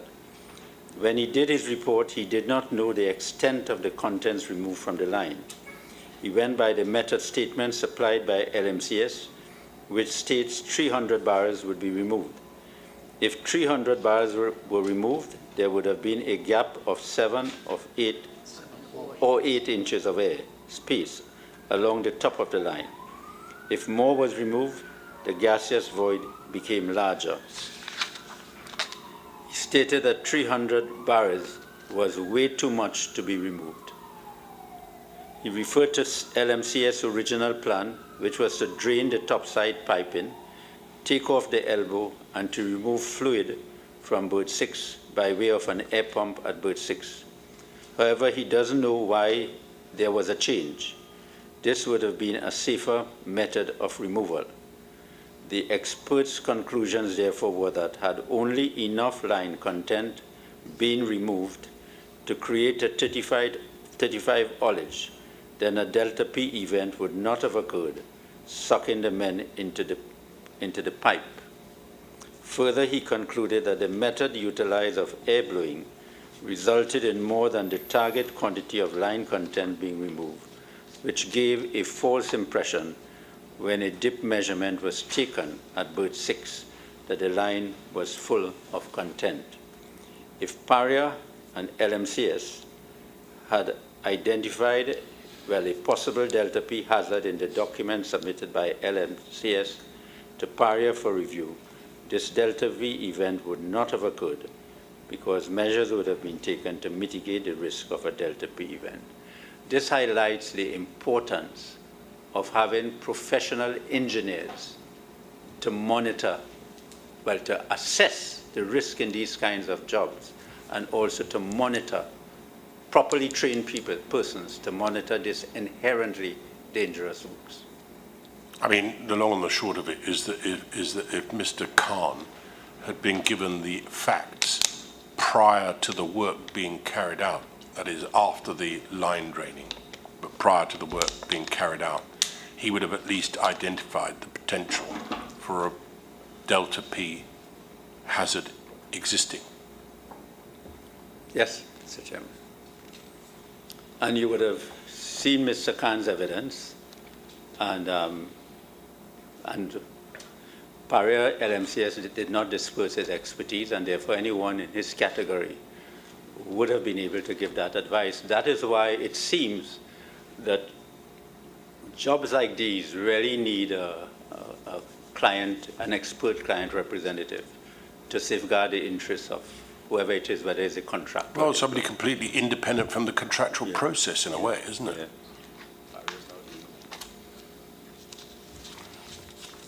Thank you. I now go to the post-incident responses by both Paria and LMCS. In examining the evidence of the rescue efforts made by Paria and LMCS after the accident occurred, when these men were sucked into the pipeline, it's important to consider that evidence in the context of the following facts. LMCS documents the emergency response plan, the risk assessment, job hazard analysis were reviewed and accepted by Paria because Paria considered them satisfactory and that they captured and properly identified all credible scenarios, potential risks and hazards. Paria took the position that LMCS adequately specified mitigating, control, and emergency response measures.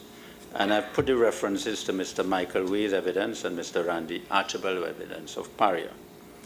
It is also not in dispute that both Paria and LMCS did not identify in those documents the risk of a delta P event. It's pausing there for a minute. I mean, as part of recommendations that we're considering, the documentation that exists both at Paria and any potential contractor must, on its face, raise at least the prospect of delta P when dealing with anything to do with pipe work. I mean, one has only got to look at the sheer volume of pipes that run around the system that is at Paria, and valves that are being opened and closed, volumes of fuel being moved from one place to another. And when you see that, the idea that anyone could be working on a pipe and not at least give consideration to the existence of differential pressure seems extraordinary. I agree with the chairman. I agree with you, Chairman.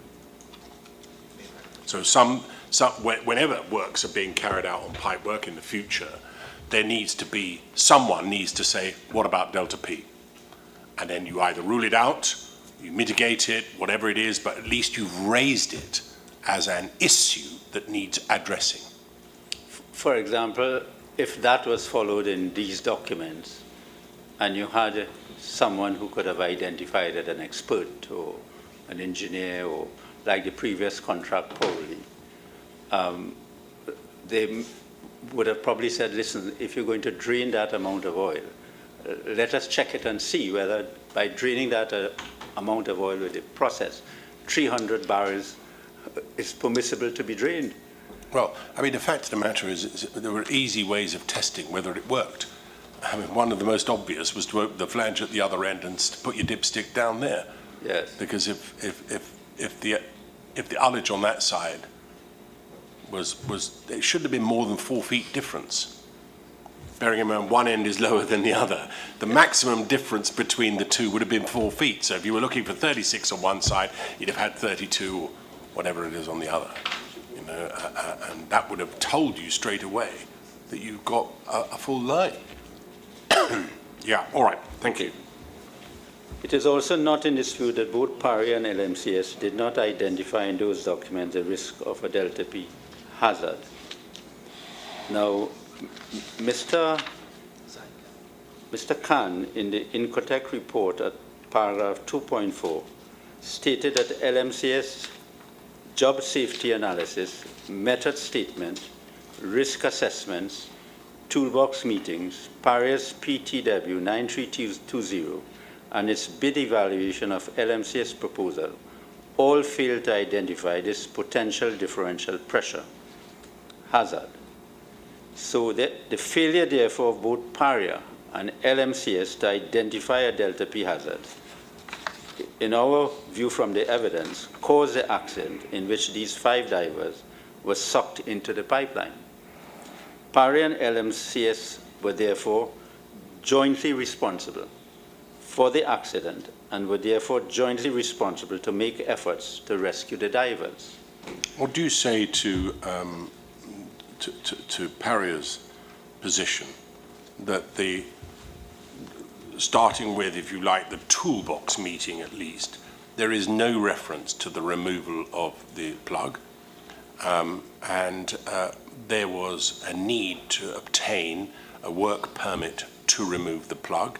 The existing work permits never said anything about removing the plugs, and had LMCS workers adhered to that, this would not have happened, even though a delta P had not necessarily been identified. The mere fact that they had no authority to remove those plugs meant that they acted on their own and without authority. If that was the position, then I would not have expected a method statement to accompany the work permit. The method statement stated the plug to be removed. And if it was Paria's, if Paria intended to take the position that you needed another work permit for that matter, I mean, there should be positive evidence that in matters like this before, another work permit was issued. Yeah. But we have no evidence adduced. But what we do have, a permit for the work to be done, signed by the agent of Paria. We have a toolbox meeting in which you had a method statement to remove the plug attached to the work permit. Yes, but that method statement covered the entirety of the works. It isn't said, is it? I mean, in fairness to Paria, the mere fact that they've attached the method statement, which starts from, you know, moving the barge, if you like, right from the very beginning, right to the very end, when the job is finally complete and the last bolt is tightened up and you're taking the barge back again. It's not envisaged, is it, that method statement covers only the period that the work permit was covering. And the work permit sets out in those, albeit just 3 lines, but it does set out what the jobs are. And their case is, well, look, the removal of those plugs is a serious and significant part of the job. And if they were to be removed, that should have been spelt out in the work permit. It wasn't, and therefore you shouldn't have done it. Well, that's the point, is that there was no, you had the method statement. So if it was the intention of Paria that you had to have a separate work permit, or it was not to be part of the job, on that work permit, just as they put migration barrier to be used, they could have stated exactly what it means. But to leave it in the ambiguous position, and Paria taking the position of enclosing the method statement, and that is why now you have 2 sets of evidence, One saying that the job was to be done, Paria saying it should not have been done. But this had to be clear and unambiguous if that was Paria's position. These were dangerous books. Their position is, look, if you start with the work that's being done on the day, you look to the toolbox meeting. The toolbox meeting says nothing about any of the works, actually, but it certainly doesn't say anything about the removal of any of the barriers. Okay? So that's the starting point on that day. Now, I appreciate that we've had evidence from Mr. Boudram to the contrary, but on the face of the documents, that is the position. You look at the work permit, it says the barrier to be used. Not to not be used or to be taken out, but to be used. And there is nothing on that document which suggests that you're allowed to remove the barrier. And so again, just dealing with the documents, leaving aside the oral evidence that we've heard, they say that that of itself is powerful evidence to demonstrate that there was never an intention at that stage to remove the barrier. If we were to find that that is the position, then of course LMCS removed it contrary to what appears to be the position on the face of the documents. Now, I appreciate we're going to look at the oral evidence as well, but just on the face of the documents, there's nothing to suggest, is there, that they should be removed. Appreciate that we've attached the method statement, but that is a document which covers the entirety of the operation, not just what was to be done on that day. Mr. Chairman, I take the position that if these are inherently dangerous works and Paria has a control of works process and a system of works, it would seem that it is only reasonable that if you are having a very hazardous area of the job and you're saying that a migration barrier is to be used, it should specify specifically, and bearing in mind in this matter, we do not have any minutes of what happened at the toolbox meeting. Well, we have a note. We do have a note of what happened at the toolbox meeting. But we it don't just says nothing about it. Nothing about it. No, so if we don't have a system, or Paria did not introduce a system to monitor these works, to have a contemporaneous notes. I'm sorry, is that entirely fair, though? I mean, they have a system. It may be flawed, and it may be open to some criticism, but a toolbox meeting is there designed to provide a system of safe working immediately before the work is carried out. So whatever might have gone before, this is what we're doing today, boys, right? Or and girls, if they're involved. This is what we're doing today. That's the job that needs doing. Here are some of the risks associated with the job today, right? You guys, off you go. This is the job, all right? That it seems on its face is not an unreasonable approach to take. They are entitled, are they not, to look at the document, which is after all in LMCS's hands, and say, all right, all they did on that day, on the face of it, now that we look at it, is to describe COVID regulations, what if the weather changes, don't slip over and hurt your finger or something like that. That's basically dealing with that kind of safety issue. It says nothing about the work at all. And why are they not entitled to say, with all due deference to whatever other evidence there may be, that on its face is a virtually contemporaneous document that makes it clear nothing was to be said about it.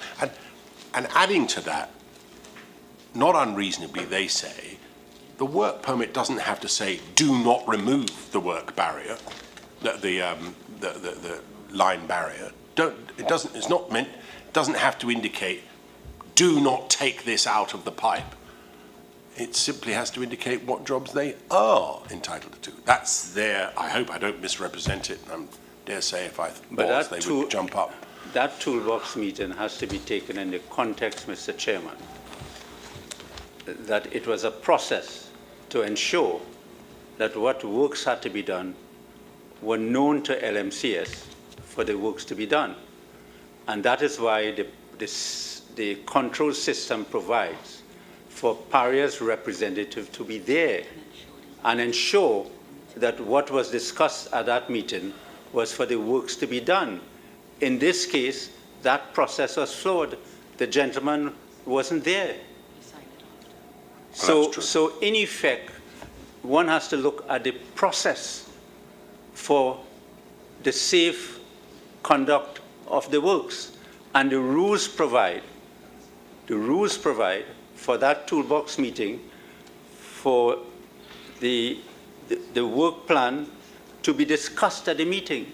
And if the work plan has to be discussed at the meeting, Paria's representative had to be there in order to monitor and ensure that it was doing its duty. Well, I agree with that. I mean, I've made the observation already that there was nobody on that berth first thing in the morning when that, from Paria, when that toolbox meeting was being conducted. I accept that, and that's not in dispute. But they are entitled, aren't they, to say, well, look at the document. The document says nothing about any of the work. Oh, yes, they're entitled to say that, but in assessing the evidence, we have to look at the whole process before the works were completed. And when you look at the whole process, even if that is in favor of Paria, one has to see what was the safety measures by the rules to prevent this thing from happening. And one of the safety measures is on the morning of the work, when the toolbox meeting was being discussed, Paria's representative had to be there in discussing the work plan. And Paria's representative had to make sure that the work plan was in accordance with what was permitted to be done that day. Yeah, I mean, their position is that, all right, we didn't have any notion that this was a delta P potential hazard. What we were concerned was that the gases wouldn't go into the chamber and cause a problem for the people working there, which was a legitimate concern. Similarly, we don't want anything to fall into our pipeline, fair enough, which we'd have to then fish out. Yeah. So in that sense, they had a genuine concern to preserve the welfare, on the one hand, of the people working there, which no doubt was their duty to do, and secondly, to ensure that the integrity of their plant wasn't compromised by things falling inside it. So that's very important evidence, because as far as Paria was concerned, it was not an accident in which you will have a delta P and the men could be sucked into the pipe. No. The plug, as far as they were concerned, should not be moved because of something falling into the pipe. Yeah, and gas is coming out. Right? Yeah. And that brings to the question the importance of having the process followed. Otherwise, a failure of one of the process can have a ripple effect. And, I mean, on the evidence, Mr. Chairman, on the evidence, the failure of the delta P had a ripple effect right through the process. But what if Mr. Wilson and I were to conclude that on balance, as I regard it as our duty so to do, rather than in any other test, that if on balance we were to conclude that there was no discussion about the removal of that plug on that day at the toolbox meeting, what impact does that have on the overall decision? Well, it means that for that meeting, Paria did not discharge its duty to ensure that the work plan was discussed in accordance with the rules. You mean the failure by LMCS to discuss the actual work to be done that day because it wasn't being monitored by anybody from Paria? Both bear some responsibility. It's a joint responsibility. LMCS. So if somebody from Paria was there, he would be saying, well, I think you really need to tell them what they're supposed to be doing. Correct. And that is why it was important for Mr. Majad Singh to be there, and there's no excuse to say he had something else to do. Yeah, all right. Yes, thank you for that. I think, Mr. Wilson, do you want to ask him about the method statement? All right. Okay. Lovely. Thank you very much for that. And Ms. Maraj has pointed out to me that in 5.1, it is stated at the end of page. Is this the method statement? No, this is the permit to work rules. The permit to work procedure. Yes, at page 21, at page 28, the duty of the applicant, Mr. Majad Singh, at the end of the page, ensure that pre-start meetings are conducted with the work crew to discuss the job.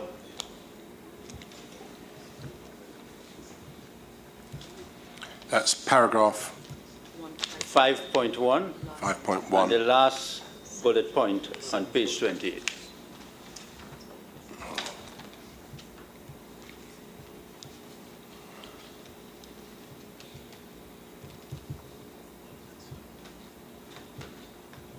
And as the site authority at 5.3, page 30, Paria was directly responsible for the site, and it had a duty also to ensure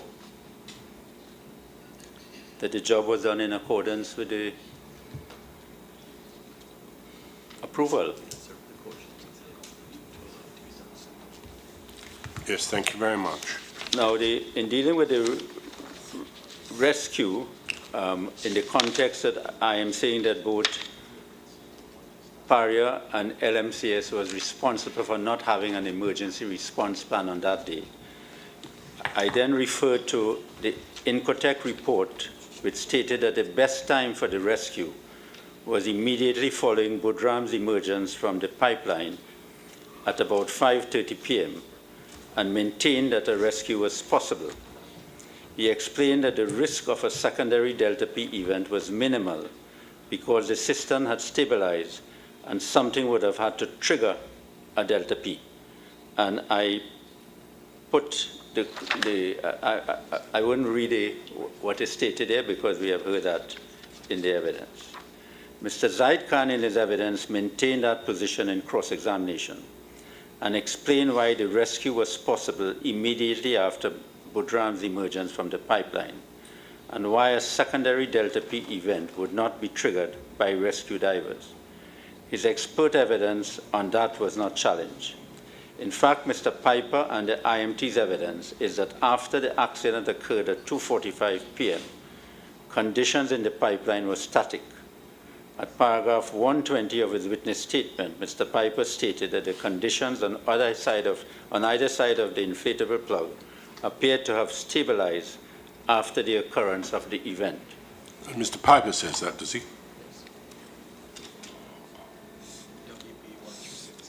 Yes. Yep. Thank you. The evidence disclosed that LMCS devised 3 rescue plans, but none were implemented by Paria because Paria from 6:05 p.m. on Friday, the 25th of February 2022, prohibited diving into the pipeline for the LMCS divers to attempt a rescue. The evidence has disclosed that Paria did not have any consultation with the LMCS divers to review and assess their plans to rescue the divers from the pipeline.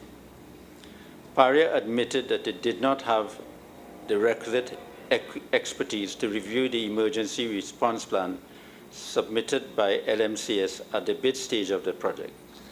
Michael Y. in cross-examination said that Paria did not have the competent diving personnel to assist it with planning and executing the job. Paria did not retain an expert client representative to advise it at that stage in assessing the emergency response plan. The 3 rescue plans which LMCS had, the first was just after the accident, and it involved Andrew Farrer entering the pipeline with scuba. And I've put the references where that could be found. He could not do it because Paria did not approve it. The second plan was when Conan Bedo arrived at berth 6 at about 5:45 p.m. The plan was the first for Conan to enter the habitat, to make an assessment using a rope, while Farah and another person would be tending that rope from the barge. If Conan assessed that he could do a rescue, he would then go back into the habitat with Michael Kurban and Ronald Ramuta. He, Conan, would then enter the pipeline using a rope, and Michael Coburn and Ronald Ramota would be tending him into the pipeline. Conan would go with scuba equipment feet first and share his air with any of the men he encountered and bring them out of the pipeline, and I put the reference in the proceeding. The third plan was the second plan, which was revised when Conan's brother Conrad Beddoe arrived with commercial equipment at 6:30 p.m. Conan, supported by other experienced divers, could enter the pipeline with commercial diving equipment. The plan was for Conan to go in feet first, and someone would tend the hose. The umbilical was 300 feet long. His intention was to go as far as the umbilical would allow. If Conan came into contact with one of the men, the plan was that he would bring him out via additional half-inch hose connected to the umbilical. The men would use the connection to breathe, and Conan would hold them and bring them back up, and the others in the habitat would assist to take him out. The diver who Conan rescued would be down by his feet, so he would come out first, and then the diver would then be pulled out. The plan was that if Conan entered any obstructions, he would take them out one at a time. He would do this as many times as he could. Catherine Balkisoon was informed by the LMCS divers that they wanted to execute the rescue plans on more than one occasion, and she was also informed that there was commercial air equipment available. The evidence disclosed that Mr. Piper first heard of the accident at 3:10 p.m., and Paria commenced sea searches at 3:10 p.m. The divers were reported missing at about 2:45 p.m. Mr. Piper admitted that as incident commander, it was his responsibility to respond urgently to the emergency. Mr. Piper admitted when probed in cross-examination that at 5:36 p.m., he heard that Mr. Budram emerged from the pipeline. And I have put the quote there. When he found out that Mr. Budram emerged from the pipeline, that it was very important for him and the IMT to take urgent steps to see whether he could have saved human lives. Mr. Piper also said at paragraph 47 of his witness statement that in his mind, this was an urgent and critical situation. Catherine Balkisoon agreed that time was of the essence. Michael Way, in cross-examination, considered that the men might be alive some 13 to 14 hours after Budram emerged. And in his personal time frame, not the IMT, there was no real prospect of the men still being alive after 7 a.m. on Saturday. Mr. Piper, on being questioned, suggested that the timeline for a rescue was 3 to 5 hours after Mr. Budram emerged. He said that the IMT understood that we had to work quickly, but that no attempts were made to calculate the outer limits of the breathable air available to the divers. He said that the ICT had limited information at that time. Later, Mr. Piper said that he was working with an outer limit of 5 hours, which may be midnight at the outside, and agreed with the chairman that a timeline informs you about how to approach any potential rescue. Similarly, Mr. Mustaq Mohammed said that Paria/the IMT did not establish a specific timeline for rescue, but were thinking within 6 to 12 hours for available rescue. Mr. Piper's midnight timeline must be contrasted with Mr. Michael Way's with Mr. Michael Way's 7 a.m. on Saturday, Mr. Mustaq Mohammed 6 to 12 hours, Mr. Randy Archibald 24 hours or 2:30 p.m. on Saturday, and Ms. Balkisoon's time was of the essence. All of Paria's witnesses agreed, however, that there were diminishing returns, so the longer the delay, the greater the likelihood that the divers will not be alive. It follows, therefore, that notwithstanding Paria's evidence that it recognized the urgency of a rescue and for the IMT to take urgent steps to see whether lives could have been saved, the evidence discloses that Paria's IMT failed to act urgently and decisively in that the following. Just pausing there for a minute. Is it a fair criticism?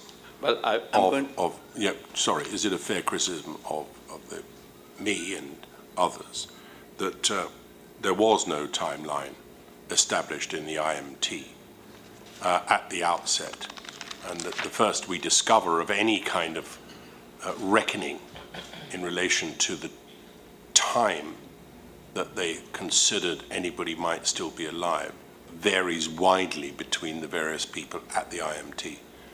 Yeah.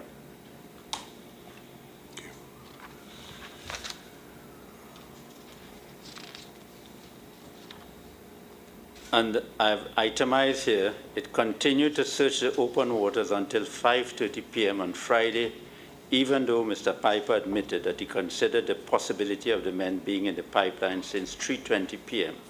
when Kazim Ali Sr. told him that the plug was being removed, and I put a reference. Paria knew since between 3:20 p.m. and 3:30 p.m. that LMCS divers were prepared to go into the pipeline to do a rescue. Paria did not take steps to urgently speak to Budram about the conditions of the pipeline, even though Budram was conscious and alert when he emerged at 5:30 p.m. Piper agreed that Budram was not overly injured, and I've put a reference. Piper, in questioning, said that Shane Ramkisoon visited Budram in the hospital and admitted that he did not know what Ramkisoon had asked Budram, in particular, whether he had asked Budram about the conditions in the pipe. I've put a reference. The IMT notes also do not show that the IMT through Ramkisoon asked Budram about the conditions in the pipeline. I've also put in reference. The IMT notes at page 1573 records that at 8:35 p.m., Ramkisoon was dispatched to the hospital by Mr. Piper, and at 8:53 p.m., records that Budram was in a stable condition, but is silent as the conditions, but is silent as to the conditions of the pipeline. Budram, in his evidence when he was rescued, said that everybody was a set of headless chickens, and made it clear that he was prepared to tell Paria or LMCS soon as he was rescued about the condition of the pipeline. Question to Mr. Budram when he was cross-examined, when he was questioned. Okay, Mr. Budram, I want to ask you a very important question. If when you were rescued, either by Paria or LMCS, wanted to find out from you the condition in the pipe in order to effect a rescue, were you in a position to tell them what the condition of the pipeline was? Answer. When I now come out the pipe, my mind and everything was focused and tuned to everything to save them fellas. If they had debriefed me there and then, they would have get everything that they could get from me, including the condition of the pipe. Yes, man. And his answer was everything I could tell them. So after Budram emerged from the pipeline and stated, Faizi is just behind me, Michael Kurban shortly thereafter dived into the pipeline in order to rescue his father. He dived down the vertical and then dived about 10 feet down into the horizontal section of the pipeline. He had to return because he wanted a longer umbilical, and he was prevented thereafter from going back into the pipeline. Mr. Piper knew since about 7:15 p.m. on Friday that there were competent LMCS divers willing to go into the pipeline to do a rescue, but stopped diving at 6:25 p.m. and notified the Coast Guard to stop diving at about 7 p.m. and refused to change those instructions.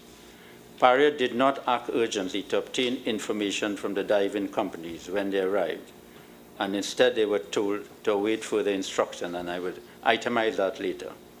Paria continued to await a rescue from the Coast Guard up until 1 a.m. on Saturday, even though the IMT knew since around 8 p.m.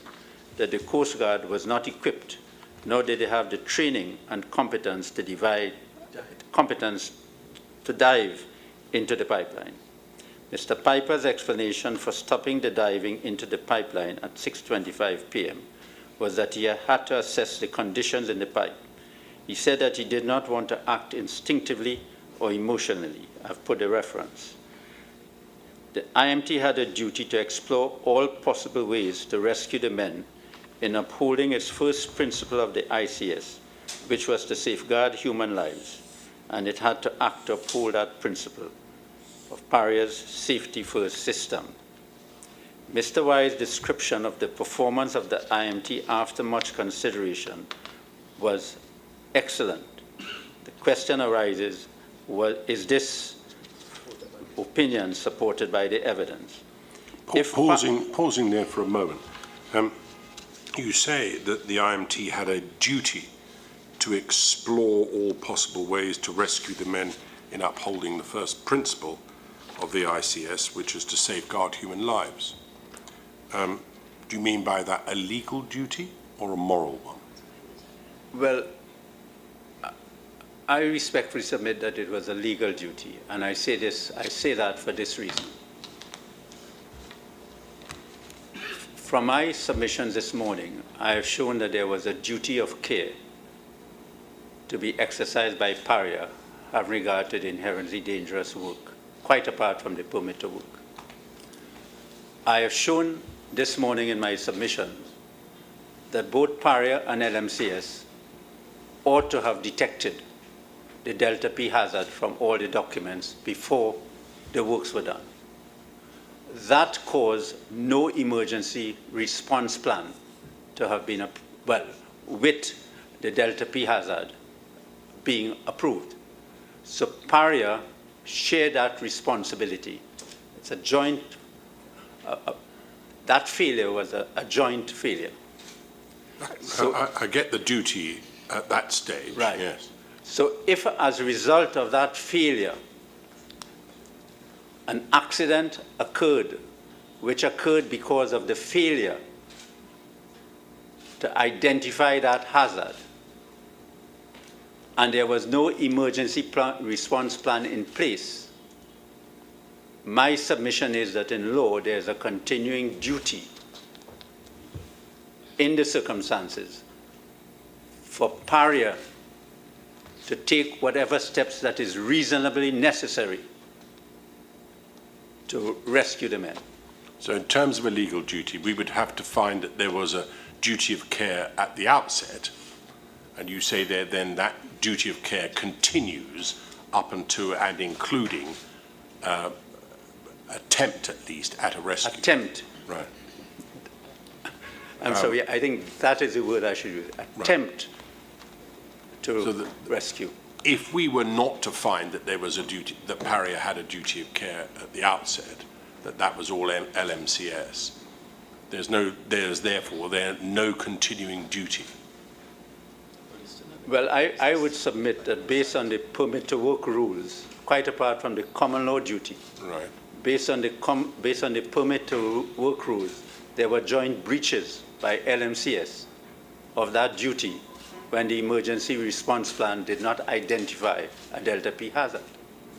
Yeah, but in legal, I just want to understand what your submission is in legal terms. You're suggesting that Paria had a duty of care to at the outset, right? And it follows from that you're saying there was a continuing duty of care that extended to the point of attempting a rescue. And I understand what you're submitting is that they failed in both of those, right? I understand what you're saying. But what I'm asking you, I suppose, is that if we were to find that there was no duty of care breach on the part of Paria to start with, would there be a duty of care, continuing duty of care? There's nothing to continue from, is there? The duty of care. Well, if the tribunal finds that as a matter of law there was no duty of care from the beginning, or no breach of it. Yeah, breach. Then I mean, I would think that if Paria is a site authority and you have a situation where men are sucked into a pipeline, and as a site authority where there's a risk of men dying, that and this is in the compound of Paria. This is not outside there in the open. No, it's on their land, I appreciate It's on their land. And LMCS could not have acted on their own to do this rescue. This is not a case where LMC is saying that you should send somebody in to do this rescue. LMCS was saying, this is not sending anyone to do this rescue. This was people offering to risk their lives to do this rescue. And it would seem to me, Mr. Chairman and Commissioner Wilson, it would seem to me that the law would be impotent if in a situation like this, there would not be a duty of care in those circumstances to say that Paria had a duty, because in this case, in the facts of this matter, what has happened is that Paria took the responsibility, that is LMCS responsibility. They had to come up with a plan, they had to do it, but Paria took the position, and the facts are they didn't even consult them. They didn't even talk to them to find out what is the plan. They didn't get an expert to assess this plan, to see whether it could be done. And this is not a case where oil was escaping. This is a case where men were in a pipeline. And it is that context I say that even if it is not a continuing duty, or even if it is found that there was no duty of care from the beginning, at the time when the incident occurred, and it's on Paria's property, in the circumstances of this contract, there was an implied duty of care. But a continuing one, not a separate duty of care that arises only to rescue. Well, if it is that there is not an initial duty of care, and the tribunal find that as a matter of law, it cannot find that. Notwithstanding that, I am submitting as a matter of legal principles to the Commission that where, according to this contract, Paria is the site authority, Paria was responsible, jointly responsible with LMCS for this incident to occur, this accident to occur. So in effect, they had joint responsibility for the men being in the pipeline. They were responsible for the crisis, just as LMCS was. I follow that, but that all comes back to the question, doesn't it, as to whether or not there's a duty of care at the outset. My concern, let me illustrate it like this. I mean, we're not concerned here with the morality of it. Neither should we be. We all understand as human beings what our moral obligations are, where they lie. So I want to, for the moment, just to set that to one side and concern myself with the legal principles. There is no obligation in law in this country and in many countries, in fact the majority of countries, to rescue anybody, is there? If a person is drowning in a pool and all you have to do is to reach out and pull them out of the pool, there is no obligation on you to do so. And a failure to do so is not an offence in crime, neither is it a civil wrong. I agree with that. It's neither of those things. I agree with that, Mr. So a small child is drowning at my feet in a swimming pool, and all I have to do is reach out and pull that child out, and I save their life.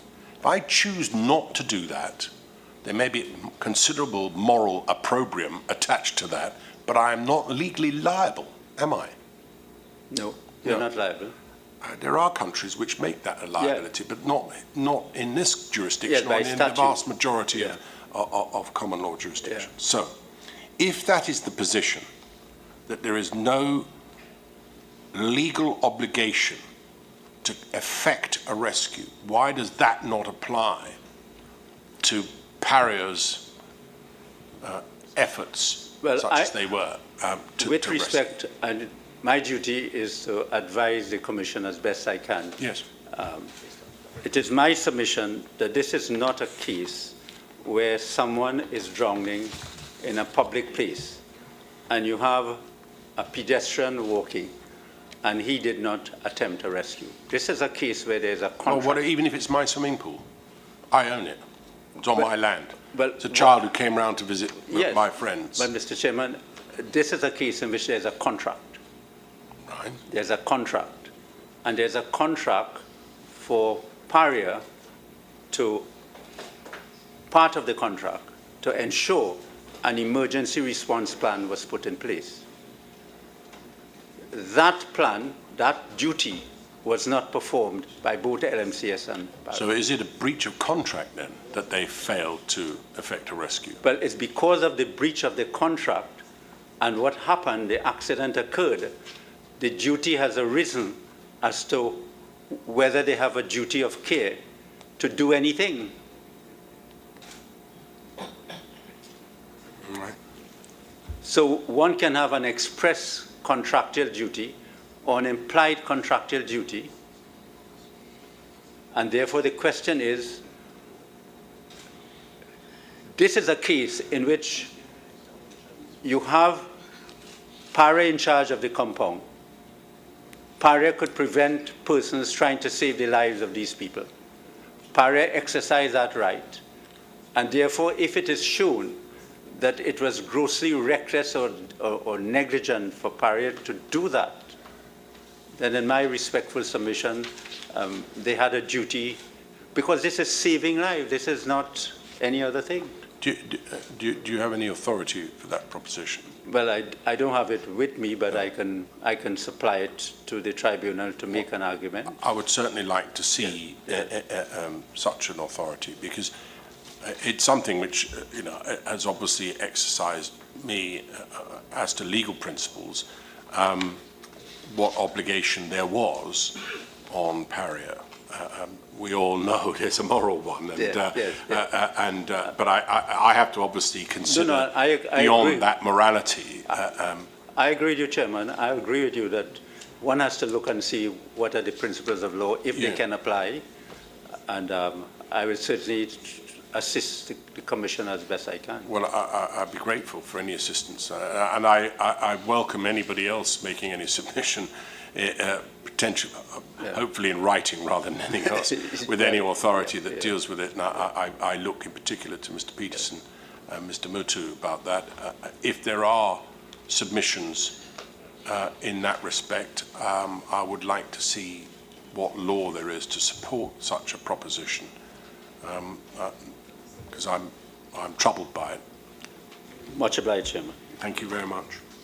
So it is in that context I submitted that if Paria wanted to get information about the conditions in the pipeline to decide whether to authorize a rescue from within the pipeline, Paria could have gotten that information from Budram and from Michael Kurban. Further, the IMT's handwritten note contained an entry at 2:02 a.m. on Saturday, 26th of February, stating no signs of oil. Further, all of the commercial equipment needed for the rescue dive were available to LMCS divers by 7:14 p.m. on Friday. Sitaram's evidence to the Commission is that LMCS had all the necessary equipment for the rescue when the vessel Waterworld arrived at 7:14 p.m. Catherine Balkisoon at paragraph 16 of her witness statement said that between 6 p.m. and 6:30 p.m., Andrew Farrer, LMCS dive supervisor, told her that LMCS divers and their diving equipment, scuba tanks, were coming from Carenage and they wanted an escort. This means that a dive plan was being formulated. Balkisoon also said that she communicated LMCS diving plans to the IMT.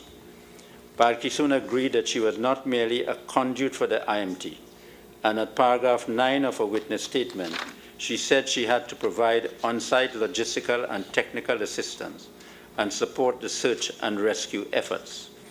Balkisoon was asked whether Andrew Farrer had spoken to her about a rescue plan that LMCS had devised to go into the pipeline, and Balkisoon responded saying that Farrer told her that LMCS had divers and commercial equipment and were willing to do a dive and rescue. Balkithun said that she spoke to Colin Piper about it, and Piper's response was to stand down, and I've put the reference. Yeah. Balkithun in questioning said that Farah asked her more than once about a rescue and that her response was the same. Both Catherine Balkithun and Mustaq Mohammed stated in their cross-examination that it was not possible to have an emergency plan to rescue someone after a Delta P event. I submit that this cannot be correct. Yes. Balkithun said that the IMT did not have a written plan to deal with the Delta P, so that when the IMT met on the 25th of February, it was now devising a plan. Mustaq and Balkithun views are important because it means, particularly with Balkithun, that they were unlikely to be convinced about effecting or attempting a rescue of the divers from within the pipeline. Balkithun admitted in cross-examination that she saw people diving and she considered that it was her role to assist the IMT to try and see whether there would be willing divers to effect a rescue. She said she passed that information to Mr. Piper around 7 p.m. Thank you. I see there's a little bit to go. Is it worth taking a 5-minute break now? Yes. Just to yes. stretch our legs? Much Should we do that? obliged. Thank you very much. 5 minutes, please. Yes.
Can I, just returning to my concern about the duty of care point,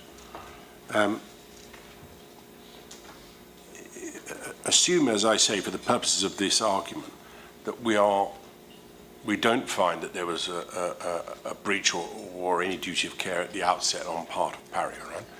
But they set up an IMT, and to step away from this case for a moment, supposing there is an incident somewhere and an IMT is created, and that IMT makes a complete mess of it. As a consequence, people die. Would they be taking on a liability by creating the IMT and then messing it up? That they are, by virtue of the creation of this IMT, taking on a responsibility to act in accordance with its rules, and a failure to do so, which results in loss or injury or death, creates a separate liability?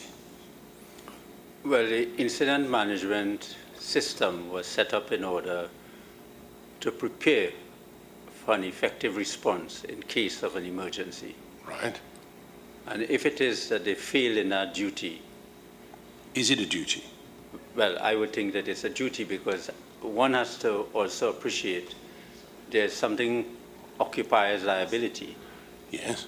So therefore, I think it's a recognition of the duty of being in the position of an occupier at common law. So that let's say they're not the occupiers. There's an IMT set up after a terrible tragedy takes place. An IMT is created, bringing together a number of specialists, whatever it is, it's created. And that IMT makes a complete mess of it. And as a result, people are injured and or die. Are they taking on a liability by virtue of the creation of this IMT? Quite separate from what caused the accident or the incident in the first place to give rise to the IMT. Might be a natural thing, a disaster naturally occurring, or a ship, as I've described before, crashing into a berth. Nobody's fault, rudder was broken, and it just crashed into a berth. So the IMT is created, and the people in charge of that mess it up.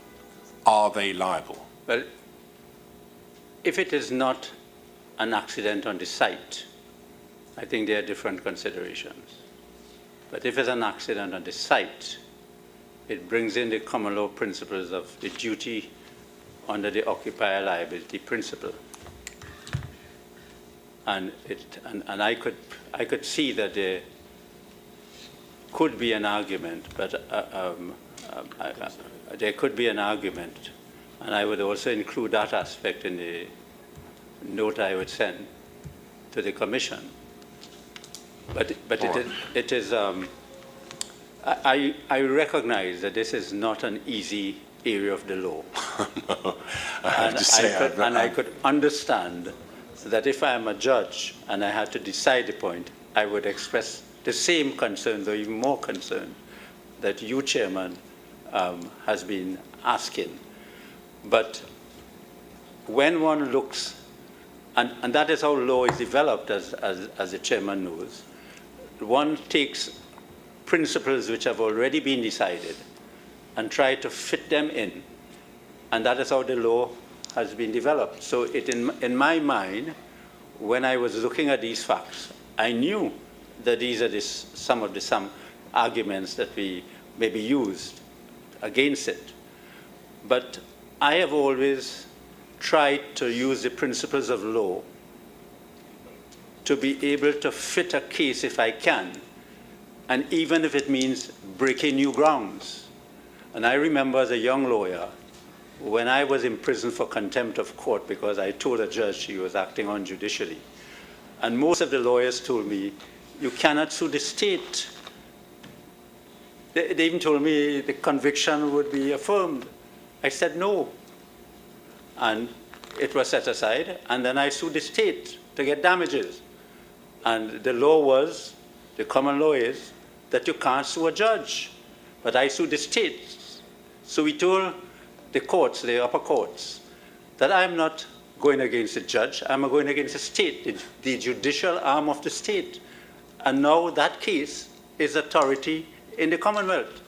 So I know the principles of law probably are not yet molded, but I would like to take a shot at it because I believe that for the future, if you have an employer having works done on its premises and men are in a life-threatening situation,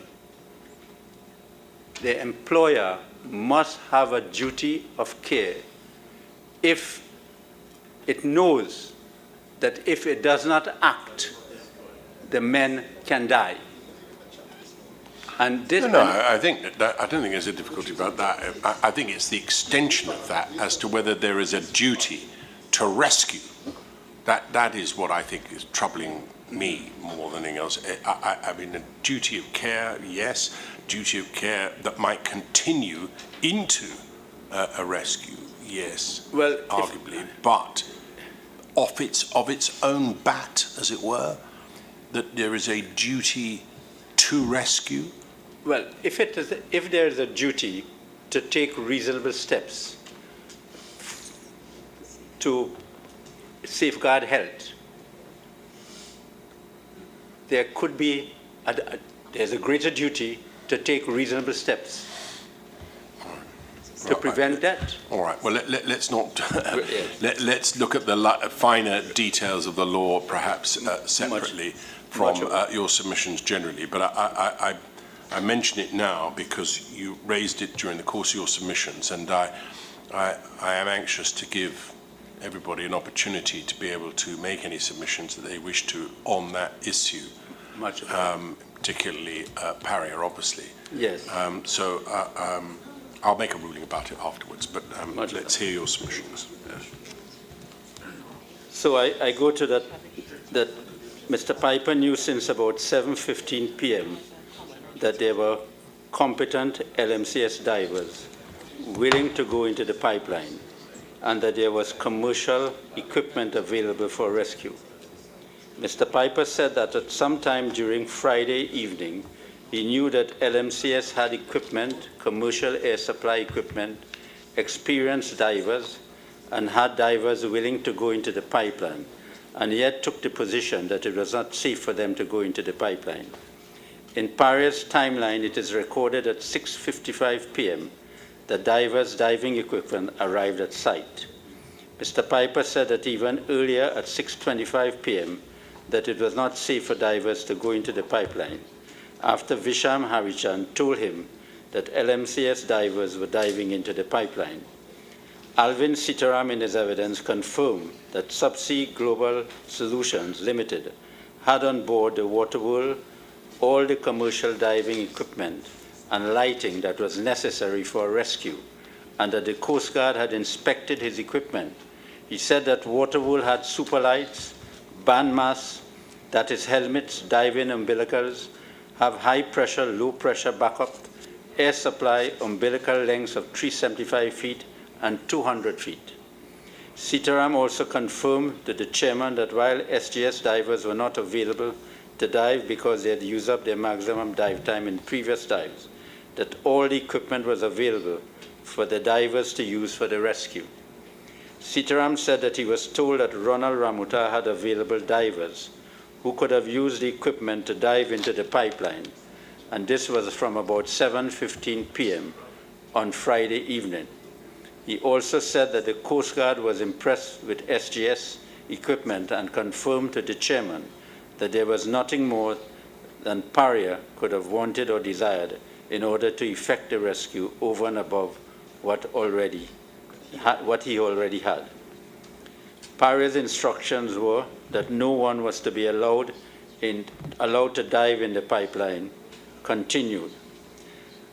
I want to point out to the tribunal what Paria did in asking diving companies, and when those diving companies were asked. Mitchell was contacted on Friday at 5:05 p.m. by Royal Seals and at 5:23 p.m. received confirmation that Mitchell's would be able to provide its services, and I've put a reference.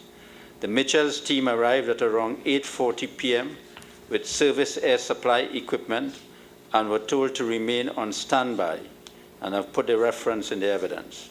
After 1 a.m. on Saturday, Royal Seas asked Mitchell's to view the video footage of an underwater camera, and Fitzroy King said Mitchell divers were too big to fit in that pipeline, and Mitchell were told to stand by at about 2:45 a.m. on Saturday. Mitchell divers were told to stand down, and they returned to Mitchell compound at about 3:10 a.m. So they were just not really used. Eastern divers. Eastern divers was contacted at 11:40 p.m. on Friday, and at 12:30 a.m. some of its members arrived at berth 6, with the full team being assembled at the compound by 1:25 a.m. on Saturday, and was briefed by the incident commander. Auntie Johnson said that the incident commander told him that due to the variables around the incident, Eastern should prepare itself for retrieval and not rescue, due to the possibility that the divers may have expired.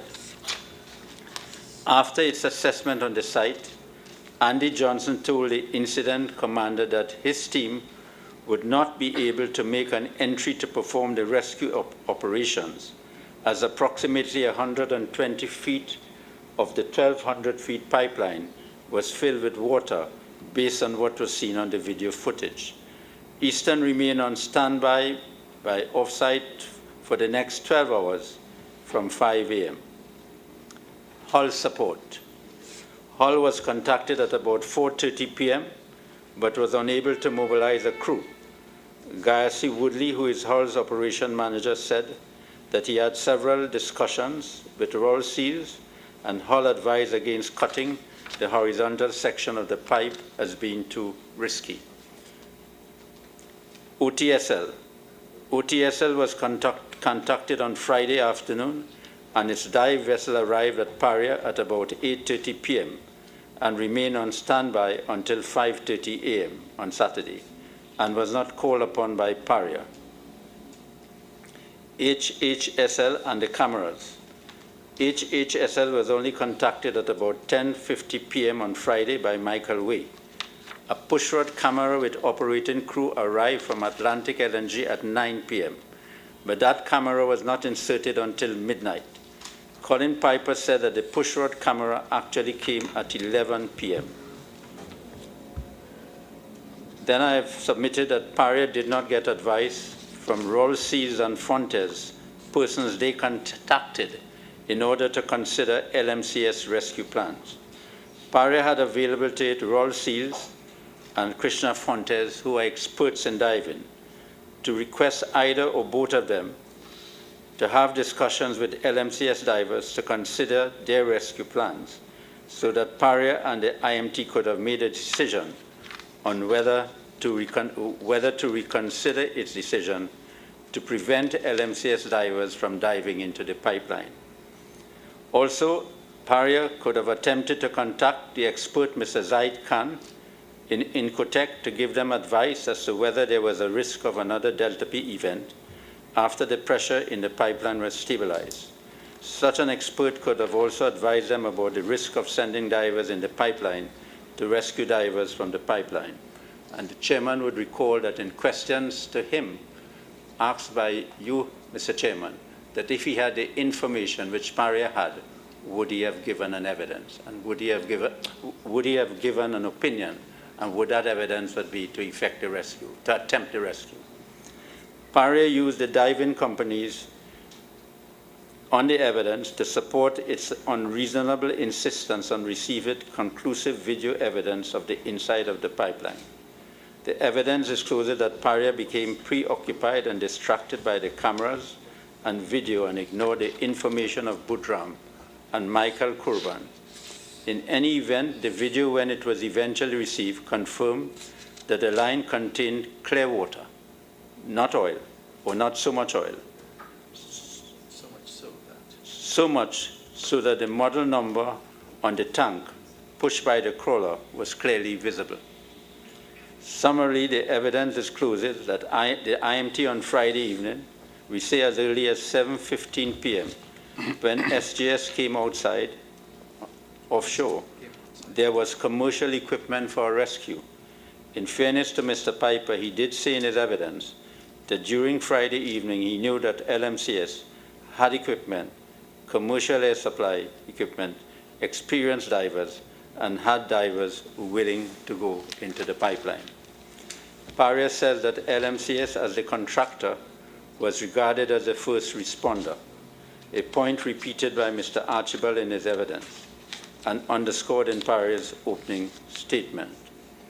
It is submitted that Paria had a joint responsibility with LMCS to take steps to first discuss the rescue plans to determine whether an attempt to rescue can be made.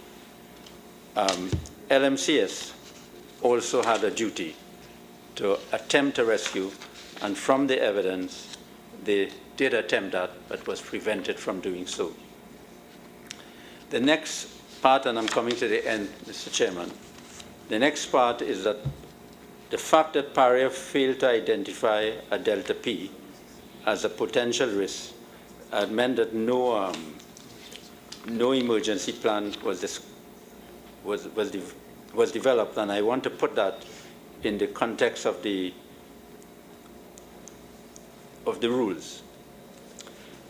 At paragraph 4 of Paria's HSE requirements for the contractor, all Paria contractors must conduct suitable and sufficient risk assessment or job hazard analyses or job safety analyses for all activities and for all work permits.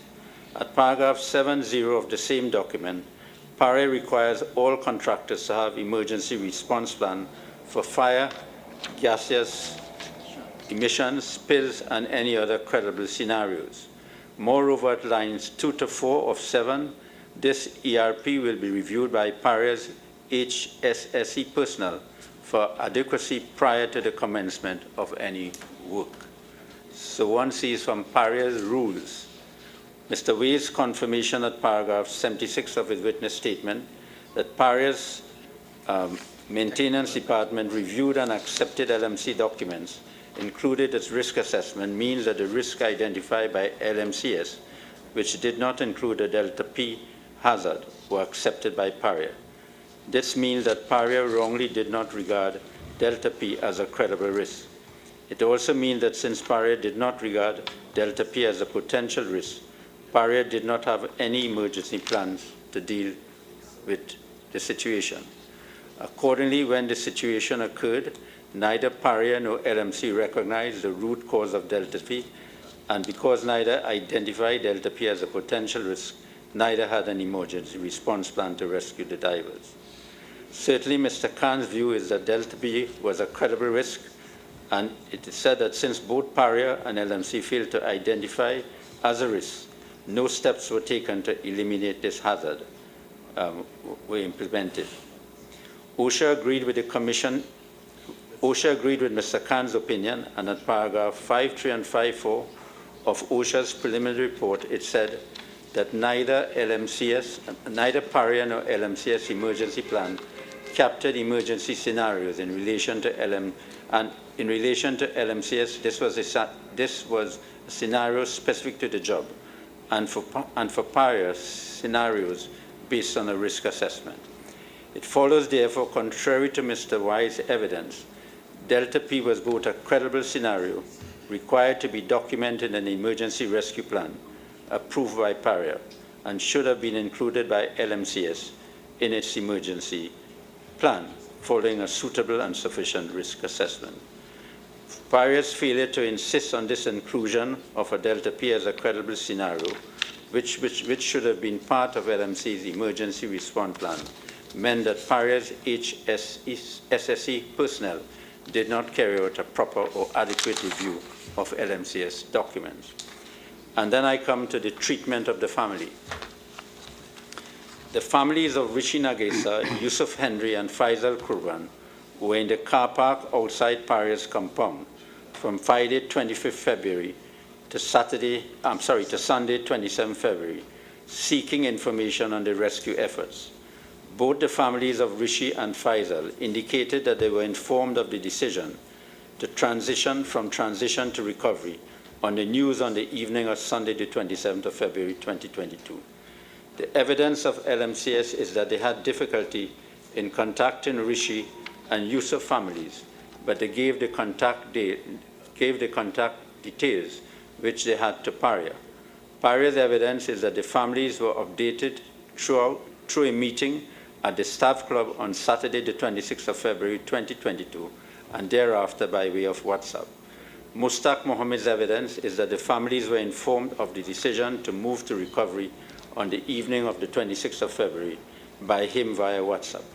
In cross-examination, Mr. Mustaq Mohammed stated that arrangements were made to accommodate the families on Saturday afternoon, that is 24 hours after the incident. The first time that Paria met with the families was on Saturday, the 26th of February, at the Pointe-a-Pierre Staff Club. Before this meeting, Mr. Mohammed says that he did not know that the families were in the car park since Friday afternoon, trying to get information. Mr. Mohammed said that he wouldn't argue the point, and conceded that this was not an acceptable position. Yes, well, I've made my position clear, I hope, that whatever else might have happened, this was woefully inadequate and frankly uncivilized. Nobody should have to sit in a car park waiting for information for 24 hours when their loved ones are in an incident like this. And I'm afraid I hold everybody responsible for that. It's not just Paria. It is an unacceptable position to be in. I just simply do not understand the humanity of that. I just don't. Mr. Chairman, before I pass to recommendations, I just want to submit that the inevitable conclusion from the evidence about the rescue, which has been produced in these proceedings, is that the hours between the time of the incident, the hours of the time between the incident when it occurred and the early hours of Saturday morning, from the evidence, were in effect squandered by Paria to attempt a rescue. This is a time period in which the men were most likely to be alive. And as each hour passed, the possibility that they were remaining alive became less and less likely. So I will go to recommendations. Thank you. I know one of the terms of reference is for the commissioners to make recommendations, and we have a few that we want to submit. Companies like Paria, which undertake inherently dangerous works, ought to employ a client representative or engineering expert to assist in the preparation of the scope of works, to review and accept the contractor's documents, and to oversee the execution of the project by the contractor in accordance with the permit to work procedure. Should that always be an independent person, or could they have employed someone themselves within the firm? They can employ someone, but provided the person is suitably qualified. Right. So it doesn't have to be independent? No.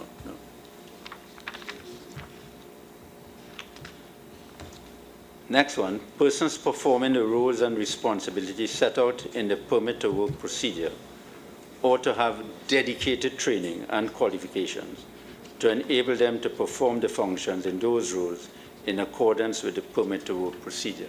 Now, we have seen in the evidence in this inquiry that has not been the position. The client representative or engineering expert should be empowered to coordinate the various aspects of the project under supervision of the general manager to ensure that the company's objectives to create a safe system is achieved.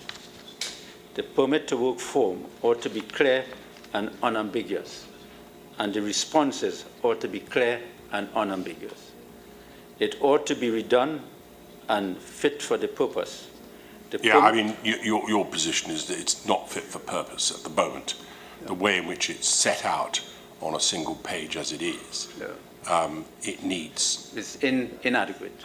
Yes, it insufficient. needs to be fuller, Fuller, with a little more space to put the necessary in order to entries. put in, yeah. Yes. The permit to work form ought to be clear in prioritizing the task, including sequence of the task, and it ought to be contractually underpinned. Work instruction should be clear and unambiguous and required to be co-signed by the applicant and the contractor. Consideration ought to be given to amending the permit to work procedure so that a permit to work would be issued for specific tasks which are inherently so dangerous that they should be given special treatment.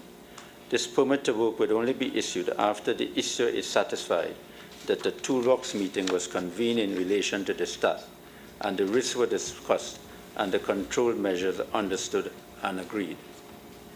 There should be clearer guidelines in the permit to work as to the meanings of periodically and continually. Yes. In this case, it was the duty of the applicant to continually monitor. However, he did not arrive on the site until 2 p.m. on the 25th of February. Therefore, there was no monitoring by him at all prior to that time. Every risk assessment or job hazard analysis with respect to any project dealing with subsea works ought to address what we regard as an obvious risk of delta P. When you say subsea works, you mean, do you buy that in relation to pipes? Pipes, yes. Yes. Pipes. I mean, you could be subsea work. We should where- specify it. It should be Yes. pipes. Pipes. There should be a section in every risk assessment under which the hazard is considered and a specific control measure identified. Measures identified. The incident command system should be reconfigured to address operational emergencies, which may be regarded as exceptional. This would assist with the development of an action plan, specifically identifying the control measures of what resources are necessary and what resources are necessary to conduct any rescue. I couldn't understand that in a company like Paria, you didn't have an emergency response plan in order to respond to a Delta P event, and with so many pipe works being done. So I think if you have even if outside of the specific job, yeah. that there should be in existence a separate emergency response Yes. where Delta P has arisen as an incident. Yes, Mr. Chairman. Under the incident command system, there should be more regular training and drilling, and the ICS respectively audited, and should be periodically audited. Yes. It should be periodically audited. Consideration should be given to the establishment of a rotating incident commander, so that depending on the nature of the emergency, the most suitable trained, qualified, and experienced incident commander would be automatically appointed. Yes. High-risk activities should be scheduled only on those dates and time when the key members of the incident command team are on site. On this day in question, for some reason from the evidence, all the important persons seems to be away from the site. I don't know what was happening. I think it was pointed out to me by Mr. Peterson. This was carnival time. Oh, it's carnival. Sorry. But there was no carnival on that. Yes, there was a taste of carnival. There was a Yes, there was an event. And those of us who party, a taste is as good as the whole meal. I'm going to take Mr. Peterson's word about that. I would also take his word for that. But he's the authority. But I mean, it's a fair point to make, though, isn't Yeah, it? That really, should you be carrying out works of this kind when people are away, for whatever reason? And then the next one, the protocols for the establishment, training, and drilling of the ICT should be accessible to regulators and periodically updated and tested. It should be supported by an active communication team, which will ensure, without the need for direction by the incident commander, that victims' families can be accommodated, supported, and communicated with on a timely basis. Consideration should be given to having OSHA regulate the operations of the incident command system, and this includes OSHA regulating the composition, training, procedure, and drilling of the incident command system, and requiring these to be certified annually as fit for the purpose. There are no compulsory diving standards in Trinidad and Tobago. There are, however, voluntary standards which have been issued by the Trinidad and Tobago Bureau of Standards. However, those standards have not been made compulsory due to a lack of consensus among the stakeholders. Also because they are voluntary, they are not enforced. So consideration should be given to be looking at this. Were they even used in this case? Yeah. Were they even used here? The voluntary standards, it seems to me, were not even adhered to here. No, they were not used. Accordingly, it is recommended that Paria and similar companies adopt and maintain international best practice in relation to commercial diving in relation to its subsea repair and maintenance jobs on pipelines. I mean, they could have done that anyway. They didn't need to have statutory regulation. They could have voluntarily had such a requirement for anybody bidding. We've seen the voluminous documents that they've created, but they could have required, could they, that the company should have at least the voluntary standards imposed by the Trinidad and Tobago Bureau of Standards. But they didn't. They didn't. And then the Trinidad and Tobago Bureau be invited to prepare, implement, following stakeholder consultation, a compulsory standard regulating the commercial diving industry in Trinidad and Tobago. OSHA implement regulations so that international best practice can be implemented in relation to the health and safety on the subsea worksite. I mean, OSHA could do that at the wave of a wand, couldn't they?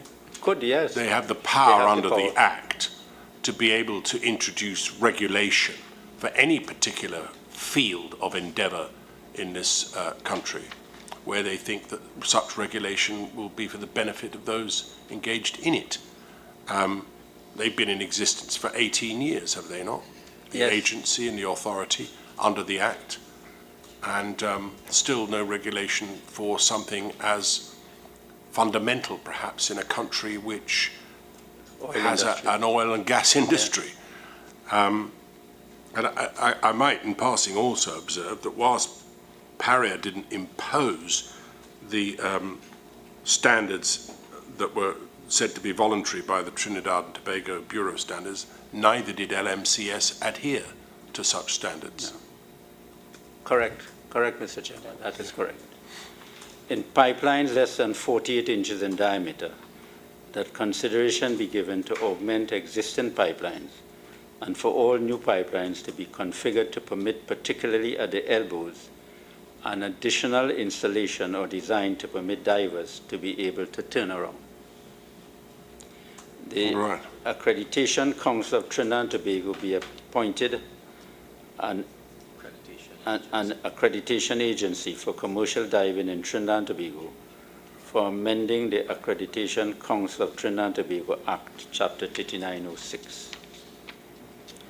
This is creating a sort of teaching environment. Teaching environment. For commercial diving in Trinidad and Tobago, and that there should be some accreditation, more formalised accreditation. Formalizing, Yeah. yes.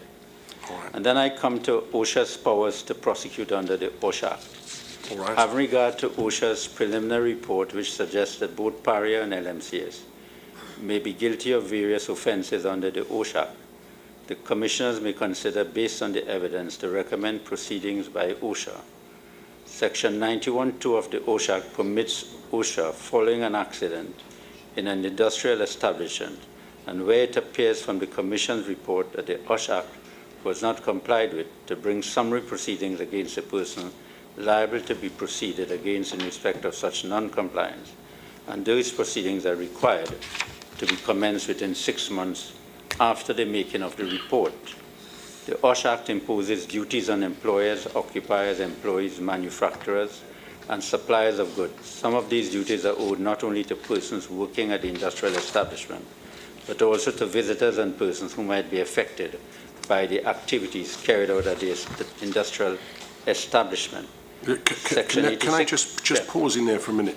The Act itself requires the agency created under OSHA to act if they see it appropriate to bring a prosecution within the 6-month period.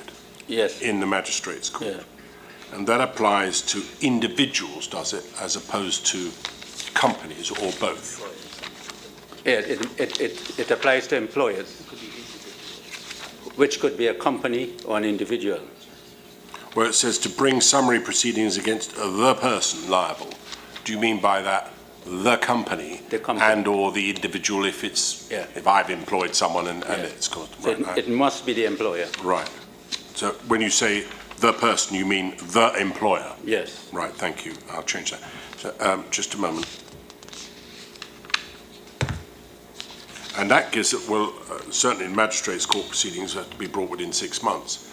But my understanding of the Act allows this commission to, if we chose to do so, to recommend prosecution, and the timeline starts from then rather than the original Act. Yes. So this happened on the 25th of February. Ordinarily, that would have expired in, my maths is right, August. But because a commission of inquiry has been established, we have the power to, as it were, if we were to make such a recommendation, for the 6 months to run from the date of that recommendation. Correct. Crucial in that, of course, is that once we hand in our report, assuming it is at the end of this April, the time runs from then. And the government need to be aware that timely disclosure of the report so that OSHA could act on it if they chose to do so, will run from that date. Yes. So any delay in disclosing the report generally, and in particular to OSHA, may result in the time being time barred. Yeah. Yes, thank you very much. I don't know whether it's section 86(1). You dealt with section 86. Yes. Or you're just coming to that, yes.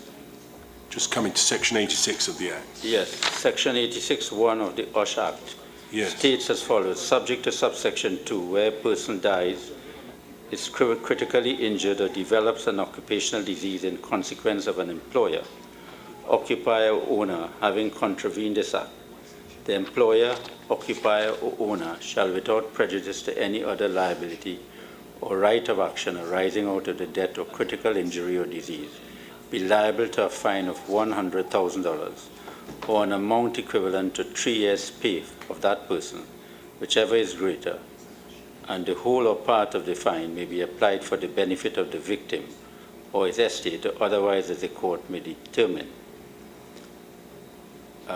What is our recommendation? It's not very much. No. So I think we should we have recommended that should be looked at because the evidence here discloses breaches of the OSHA Act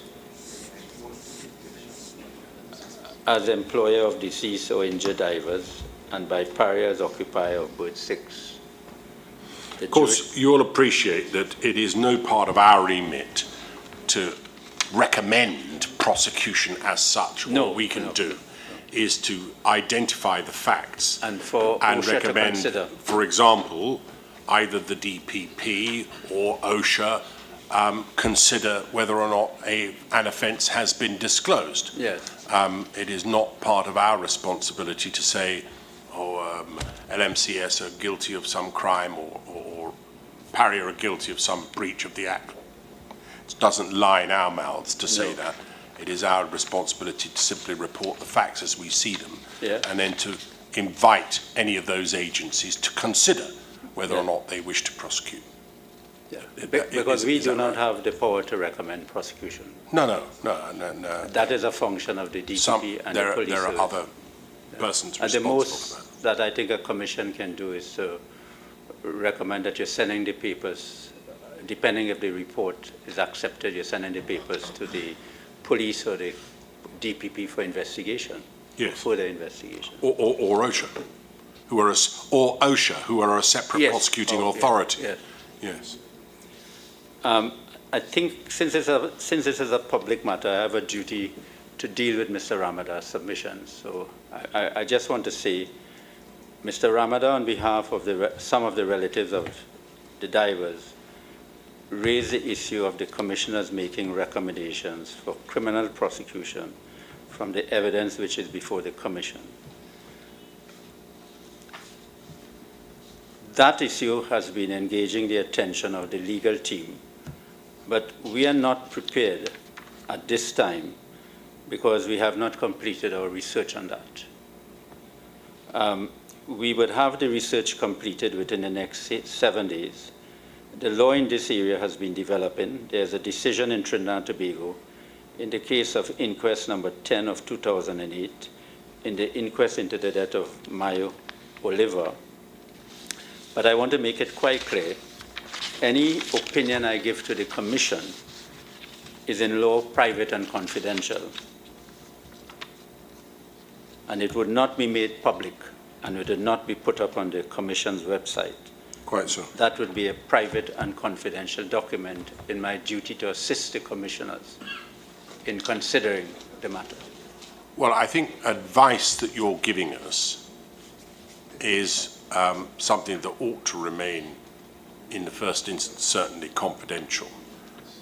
Whether or not I would permit other parties to the proceedings to know what your submissions were seems to me something I would have to keep an open mind to. I think there is a distinction between specific advice to us as commissioners and a submission as to a course that we should adopt. I agree with that. And one needs to draw a careful distinction between the two. If it's a submission, then I do think that the parties ought to be able to see what it is that you're submitting. It's purely a legal opinion. Yeah, if it is a pure legal opinion, well, as I say, I will. I understand that's what you're intending to do, and I will deal with a couple of these matters in a moment when you conclude. But what I'm not going to do, obviously, is to disclose what is simple advice between counsel to the Commissioner and the Commission, as opposed to a submission as to what we ought to do or ought to consider doing. And if it's the latter, then I will certainly make sure that it's available to other counsel in the hearing. I'm in total agreement with that. Thank you very much. All right. Mr. Chairman and Commissioner Wilson, if there's anything else I can assist, those are mine. No, thank you very much indeed.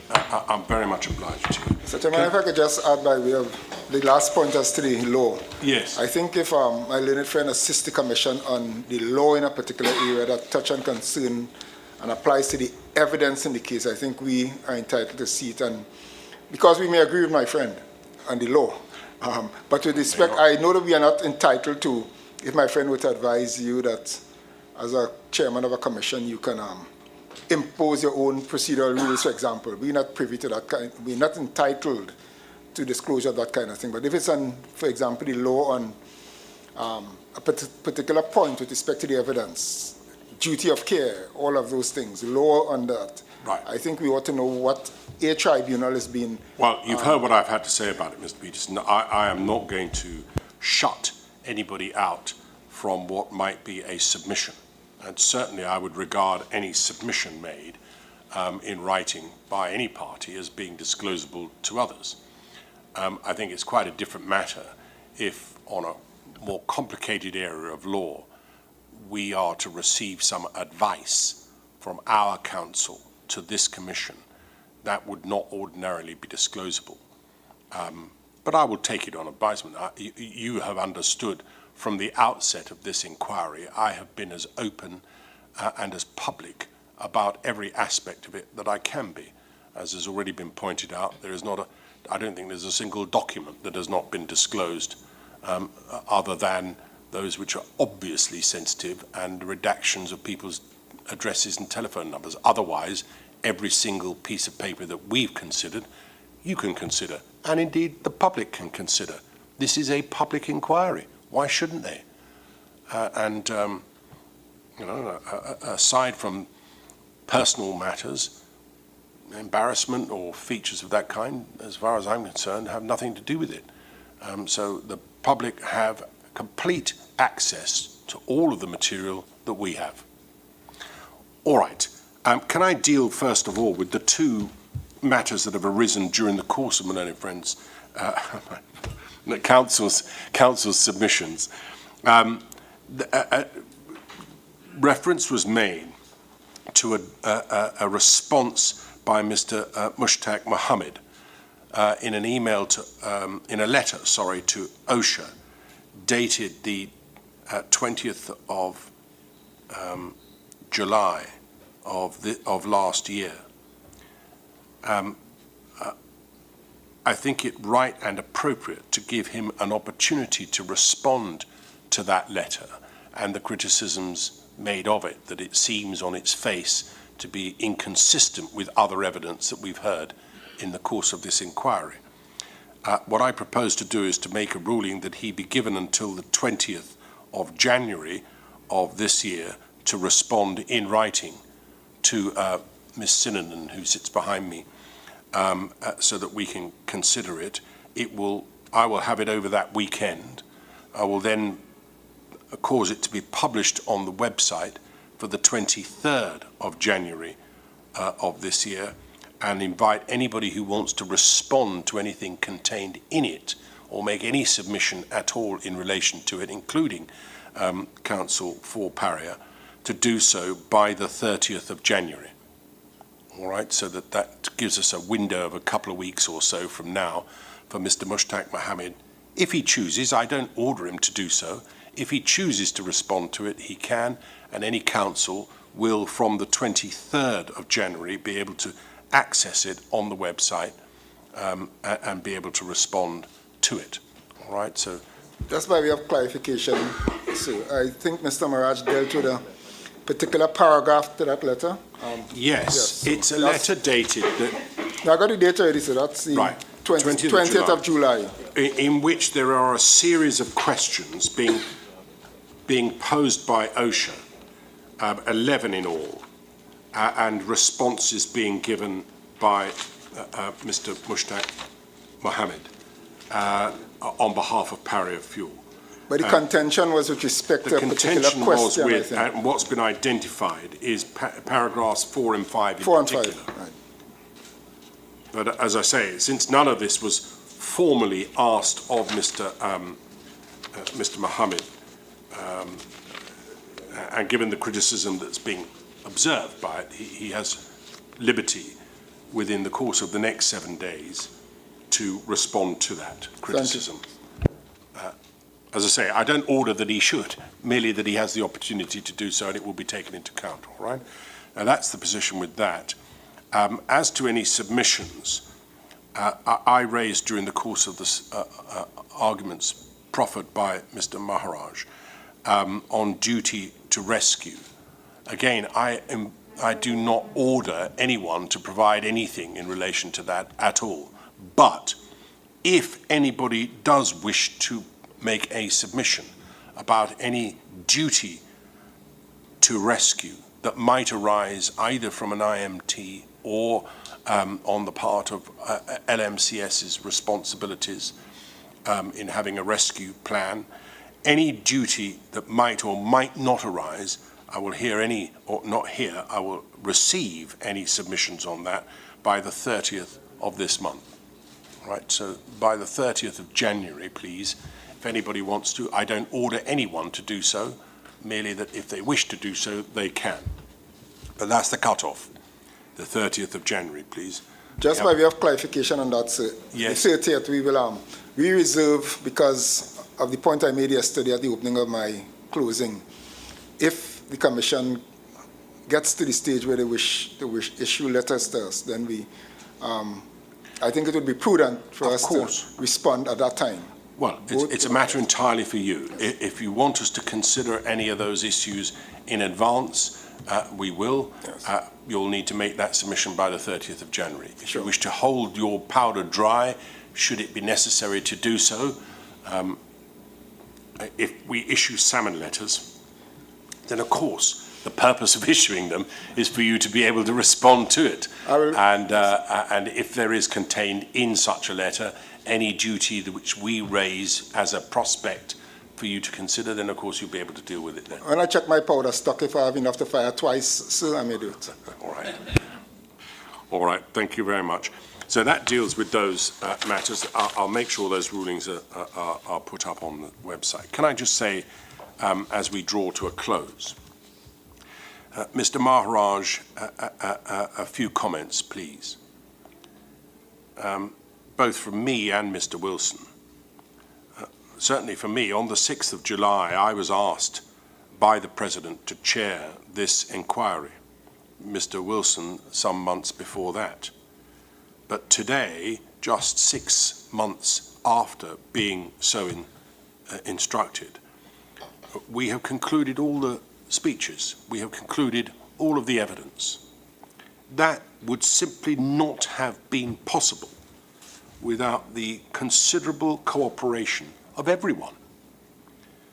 My team, headed by Mr. Ramesh Maharaj, has been exemplary, working, I can tell you, tirelessly on the evidence to have it ready for these hearings.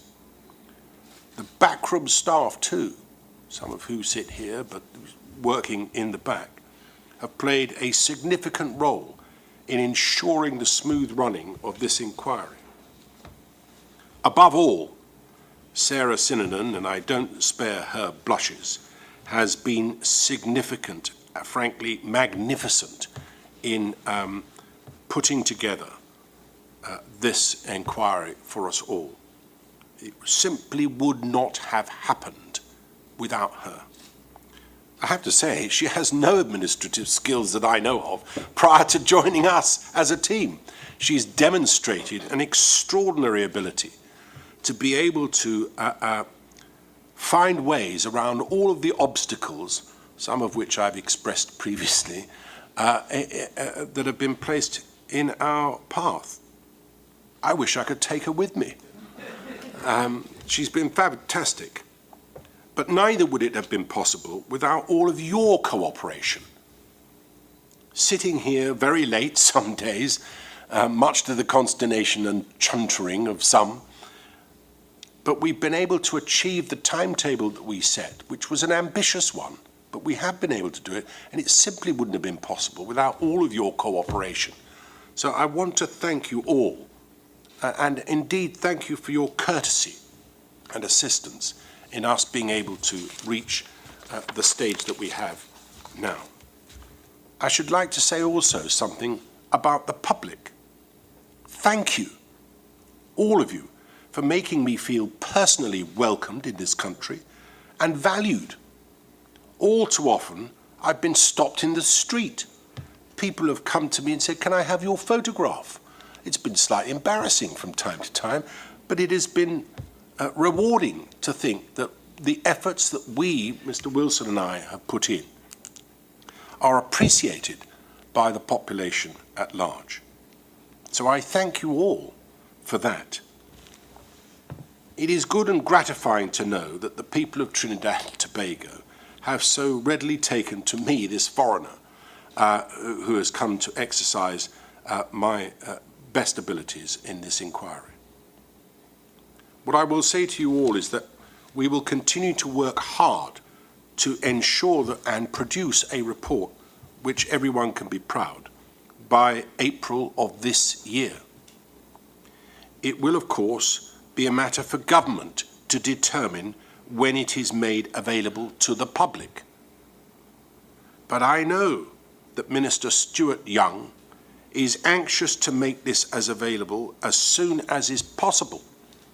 And I shall be doing all in my power to apply such pressure as I might be able to bring to bear, if that be necessary, to ensure that the public have a copy of this report as soon as it is possible to do. Whatever our ultimate findings, it will not have been driven by rumour, superstition, or emotion. It will have been driven by the evidence that we have heard and read. We will not lose sight of the fact that Kazim Ali Jr., Rishi Nagasar, Youssef Henry, and Faisal Kurban lost their lives, that Christopher Boudram continues to and remains scarred by the events that took place on the 25th of February of last year, that family, friends, and those who are the loved ones of those who died remain scarred by the events of the 25th of February last year. You will have a report. It will be ready by April. Thank you all very much indeed, and I ask the Council to join me briefly in the witness room at the back of this courtroom. So thank you all very much indeed. That is it. Thank you.